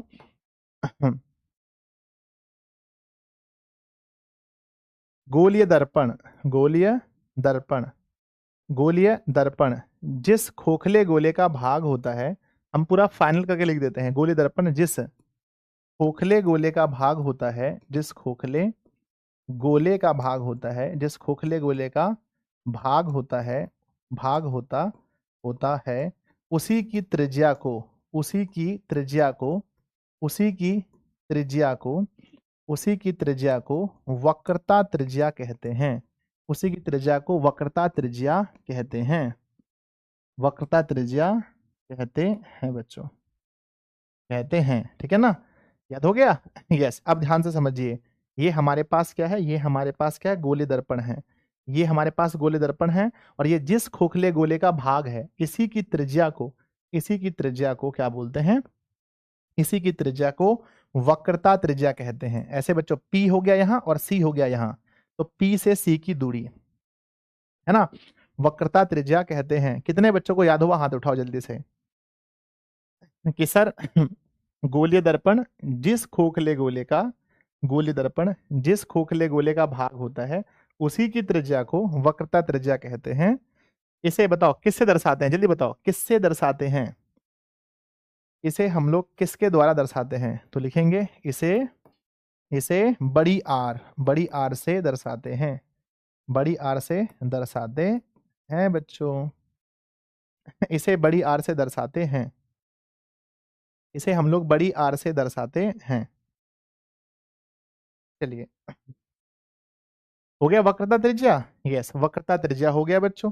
अब हम लोग बात करते हैं, अब हम लोग बात करते हैं इसके बारे में, फोकस, फोकस दूरी के बारे में ना, फोकस के बारे में। तो फोकस क्या होता है, जब हम लोग मुख्य अक्ष के समांतर किरण को लाते हैं, तो दर्पण सॉरी दर्पण से परावर्तन के बाद जहां पर जाकर मिलती है, उसे ही हम लोग फोकस कहते हैं। बच्चों लिखेंगे फोकस, फोकस के बारे में, किसके बारे में, फोकस के बारे में, है ना, फोकस, क्या लिखेंगे, फोकस, फोकस किसे कहते हैं ना, फोकस, फोकस बिंदु बोलो या फोकस बोलो। तो पहले बच्चों मैंने आपको बताया था कि हम लोग दर्पण में क्या करते हैं, मुख्य अक्ष के समांतर प्रकाश की किरणों को ले जाते हैं, दर्पण से परावर्तन के बाद जहां पर आकर के, जहां पे आकर के बच्चों किरणें मिलती हैं या मिलती हुई प्रतीत होती हैं, उसी को हम लोग फोकस कहते हैं। समझ गए कि नहीं समझे, बताइए। सर देखो, अगर ये उत्तल है तो ये हम लोग रखते हैं, यहाँ हमारा पेंट किया हुआ होता है, यहाँ पर हमारा मुख्य अक्ष होता है, और इसके समांतर हम किरणों को लेते हैं, परावर्तित हुआ आके लड़ा, परावर्तित हुआ आके लड़ा, सॉरी, परावर्तित हुआ आकर के यहाँ मिला, परावर्तित हुआ आकर के मिला, परावर्तित हुआ आकर के मिला, और इसी को हम लोग बोलते हैं, इसी को हम लोग बोलते हैं फोकस, इसी को हम लोग क्या बोलते हैं, फोकस बोलते हैं, इसी को फोकस बोलते हैं, ठीक है। तो लिखेंगे बच्चों लिखेंगे लिखेंगे गोलीय दर्पण में मुख्य अक्ष के समांतर, गोलीय दर्पण में मुख्य अक्ष के समांतर, गोलीय दर्पण में मुख्य अक्ष के समांतर किरण आपतित होने पर किरण आपतित होने पर, होने पर परावर्तन के बाद, परावर्तन के बाद, परावर्तन के बाद जिस बिंदु पर मिलती है, जिस बिंदु पर, जिस बिंदु पर अवतल होगा तो क्या होगा बताओ, अगर अवतल होगा तो मिलेगा, और लेकिन उत्तल होगा तो, अवतल होगा तो मिलेगा, लेकिन उत्तल होगा तो, सर उत्तल में तो मिलेगा नहीं, पर मिलता हुआ प्रतीत होगा, आता हुआ प्रतीत, कहते हैं गोलीय दर्पण में मुख्य अक्ष के समांतर किरण आपतित होने पर परावर्तन के बाद जिस बिंदु पर मिलती प्रतीत होगी, जिस बिंदु पर मिलेगी, जिस बिंदु पर मिलेगी, या जिस बिंदु से आती प्रतीत होगी, या जिस बिंदु से आती हुई प्रतीत होगी, जिस बिंदु से, जिस बिंदु से आती, आती हुई हुई प्रतीत होगी, आती हुई प्रतीत होगी, कॉमा उस बिंदु को ही फोकस कहेंगे, उस बिंदु को ही फोकस कहते हैं, उस बिंदु को ही फोकस कहते हैं बच्चों। समझ गए? एक बार यस लिख करके भेजिए सब लोग, है ना। तो गोलीय दर्पण में मैंने क्या लिखा, गोलीय दर्पण में मुख्य अक्ष के समांतर किरण आपतित होने पर परावर्तन के बाद जिस बिंदु पर मिलेगी या जिस बिंदु से आती हुई प्रतीत होगी उस बिंदु को ही फोकस कहते हैं। है बच्चों? याद हो जाएगा? बताओ हाँ सर हो जाएगा। जल्दी लिख कर भेजो कि यस गुरुदेव हो जाएगा। आप परिवर्तन नहीं पता है कहाँ चीज का हो जाएगा बताओ। यस हो जाएगा। ठीक है, अब होता है फोकस दूरी बच्चों, एक है फोकस एक है फोकस दूरी, है ना। फोकस दूरी क्या होता है, बहुत प्यारा सा बात है। फोकस दूरी क्या होता है कि बच्चों फोकस दूरी यहाँ पर ना एक एफ होता है, यहाँ पर एफ होता है। तो जो P से F की दूरी होती है ना, P से F की दूरी, इसी को हम लोग फोकस दूरी कहते हैं। या बच्चों हम कह सकते हैं वक्रता त्रिज्या की आधी दूरी को फोकस दूरी कहते हैं। ठीक है, चलो तो ये हो गया। इसे किससे दर्शाएंगे बताओ, इसे किससे दर्शाया जाता है ना, इसे किससे दर्शाएंगे? तो बच्चों लिखेंगे इसे F से सूचित करते हैं, इसे छोटी f है ना, F से सूचित किया जाता है, F से सूचित किया जाता है, सूचित किया जाता है। ठीक है बच्चों, तो इसे हम लोग छोटी f से सूचित करते हैं। फोकस दूरी भी पढ़ लो अब आगे होगा फोकस दूरी और द्वारक, दो ही बचा है। अब आगे है बच्चों फोकस दूरी, फोकस दूरी, है ना। तो इसको हम लोग लिख देते हैं सिंपली, इस भाषा में हम लिख देते हैं फोकस दूरी को बच्चों कि वक्रता त्रिज्या की आधी दूरी को, या हम कह सकते हैं कि ध्रुव से फोकस की दूरी को क्या लिखेंगे बच्चों, ध्रुव यानी P, ध्रुव से फोकस, ध्रुव से फोकस यानी F, फोकस यानी F, ध्रुव से F की दूरी को, F की दूरी को ही फोकस दूरी कहते हैं, फोकस दूरी कहते हैं, फोकस दूरी कहते हैं बच्चों। ठीक है, इसे भी हम लोग F से ही, है ना, इसे भी F से ही दर्शाया जाता है, इसे भी छोटी f से ही दर्शाते हैं, दर्शाते हैं बच्चों। हो गया? बोलो याद हो गया? जल्दी बताओ याद हो जाएगा? सर टाइम हो गया, मुझे पता है टाइम हो गया, पर क्या करें ना, एक टाइप का जो कॉन्सेप्ट है ना वो आज देना ही पड़ेगा मुझे, नहीं तो दिक्कत हो जाएगा। फोकस दूरी, तो ध्रुव से जो f की दूरी ना, P से जो f की दूरी होती है इसको हम लोग फोकस दूरी कहते हैं, इसको हम लोग f से दर्शाते हैं। लास्ट पॉइंट है, पढ़ा दें? बस लास्ट पॉइंट है, प्लीज प्लीज प्लीज रुक जाओ ना, लास्ट पॉइंट है, लास्ट पॉइंट है जिसका नाम है बच्चों द्वारक। द्वारक को अंग्रेजी में क्या बोलते हैं बताइए तो, कोई बच्चा अगर पता है तो, है ना। द्वारक बच्चों, द्वारक। ठीक है, द्वारक अंग्रेजी में छोड़ देता हूं, यहां मैं लिखता हूं द्वारक। अब समझिएगा, ध्यान दीजिएगा मेरे बच्चे, ये जो आप लोग परावर्तक सतह देख रहे हैं, परावर्तक सतह जो है, ये जो गोलीय दर्पण है, गोलीय दर्पण है, ये बच्चों जिस खोखले गोले का भाग है, जिस खोखले गोले का भाग है, आपको पता होगा ना, यहाँ ध्यान दीजिए, समझाना पड़ता है, अब क्या बताएं। ये क्या बना, इसको हम लोग क्या बोलेंगे ये हमारा वृत्त है मेरे बच्चे, इसको हम लोग क्या बोलेंगे, इसको, ये हमारी क्या है, ये क्या है, ये सर ये त्रिज्या है ना।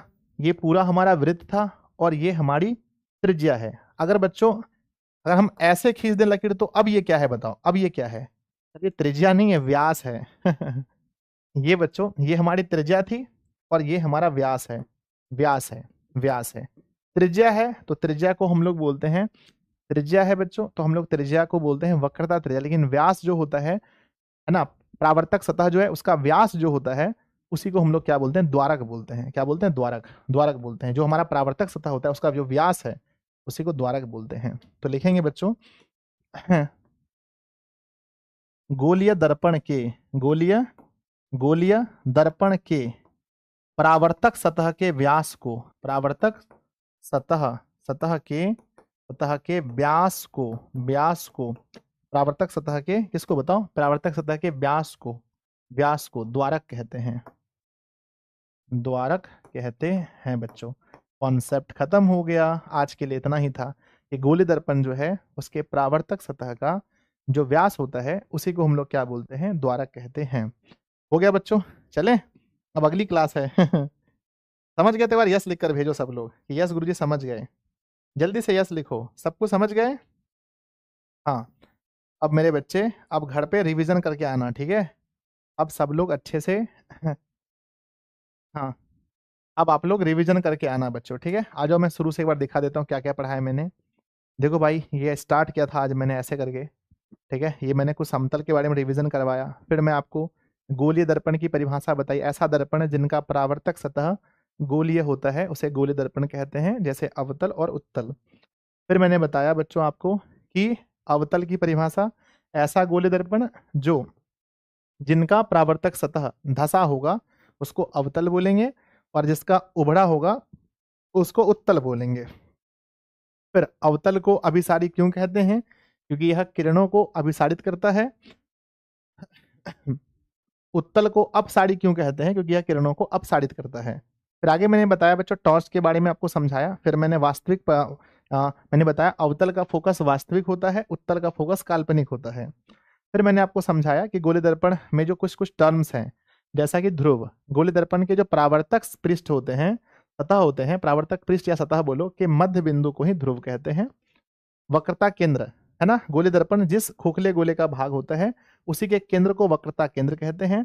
और मुख्य अक्ष, ऐसी काल्पनिक रेखा जो वक्रता केंद्र से होकर ध्रुव तक जाती है, उसको मुख्य अक्ष कहते हैं। वक्रता त्रिज्या, गोलीय दर्पण जिस खोखले गोले का भाग है, उसी की त्रिज्या को वक्रता त्रिज्या कहते हैं। इसे आर से दर्शाते हैं। फोकस, गोलीय दर्पण के मुख्य अक्ष के समांतर किरण आपतित होने पर परावर्तन के बाद जिस बिंदु पर मिलेगी या जिस बिंदु से आती हुई प्रतीत होगी, उसे ही हम लोग फोकस कहेंगे। ठीक है बच्चों, हो जाएगा? यस लिखकर भेजो। यस सर, हो जाएगा। देखो भाई, इसका नोट्स बहुत जल्दी मिल जाएगा आपको। ये रहा अपना कोर्स, है ना? जो बच्चे टॉपर बनना चाहते हैं, जो बच्चे अच्छा नंबर लाना चाहते हैं, अपने गांव में, अपने कोचिंग में, अपने घर में सबसे अच्छा नंबर लाना चाहते हैं, आप सभी लोग 100% इस बैच को ज्वाइन कर लीजिए बच्चों। ये बैच है 749 रुपए का, ड्रीम 450 प्लस बैच। इसमें नोट्स, टेस्ट सब कुछ आपको मिलेगा। अगली क्लास कितने बजे है जल्दी बताओ? नेक्स्ट क्लास कितने बजे है? सर ऐसे तो क्लास 8 बजे होती है। अगली मैथ की क्लास कितने बजे है बच्चों? तो आज थोड़ा ज़्यादा पढ़ा दिए थे, तो मैथ की क्लास बच्चों हम 10 मिनट आप लोग का बढ़ा देते हैं, ताकि आप लोग भी रेस्ट कर पाएँ। अगली क्लास कितने बजे है बच्चों? 8:10 में। नेक्स्ट क्लास बताओ कितने बजे है सब लोग? 8:10 में, क्योंकि हम 10 मिनट आपको देते हैं, ताकि आप सभी लोग बहुत अच्छे से ठीक है, 8:20 में नहीं, ना, ना, ना, ना, 8:20 नहीं, 8:10 में, 10 मिनट टाइम बढ़ा दिए बस। 8:10 में हम आएँगे, ठीक है? सब लोग बच्चों क्लास को लाइक कीजिएगा, सब लोग लाइक कीजिएगा, और कमेंट बॉक्स में ज़रूर लिखिएगा कि बच्चों आपको क्लास कैसा लगा। सभी लोग कमेंट बॉक्स में लिखिएगा, आज का क्लास कैसा लगा। अपने दोस्त को, अपने कोचिंग में, अपने रिलेशन में, जो मतलब सॉरी माफ़ कीजिएगा, रिलेटिव में जो भी लोग हैं, जैसे भैया, मतलब कि मामा की बेटा, मौसी की बेटी, फूआ की बेटी, बेटा कोई भी है, उसको भी बताइए कि वो लोग 10th क्लास की तैयारी कहीं कोचिंग में पढ़ते हैं, सही बात है, लेकिन वो ऑनलाइन पढ़ना चाहते हैं, तो वो दिशा ऑनलाइन क्लासेस से पढ़े, उनको बहुत फ़ायदा होगा। और एक दिन बच्चों वही आपको थैंक्स बोलेगा या बोलेगी, क्योंकि आपने उसे दिशा ऑनलाइन क्लासेस के बारे में बताया। लाखों बच्चों बहुत अच्छा अंक लेकर आए हैं यहाँ से, आप भी ला सकते हैं। धन्यवाद बच्चों, मिलते हैं 8:10 में। तब तक के लिए पढ़ते रहिए, हँसते रहिए, मुस्कुराते रहिए।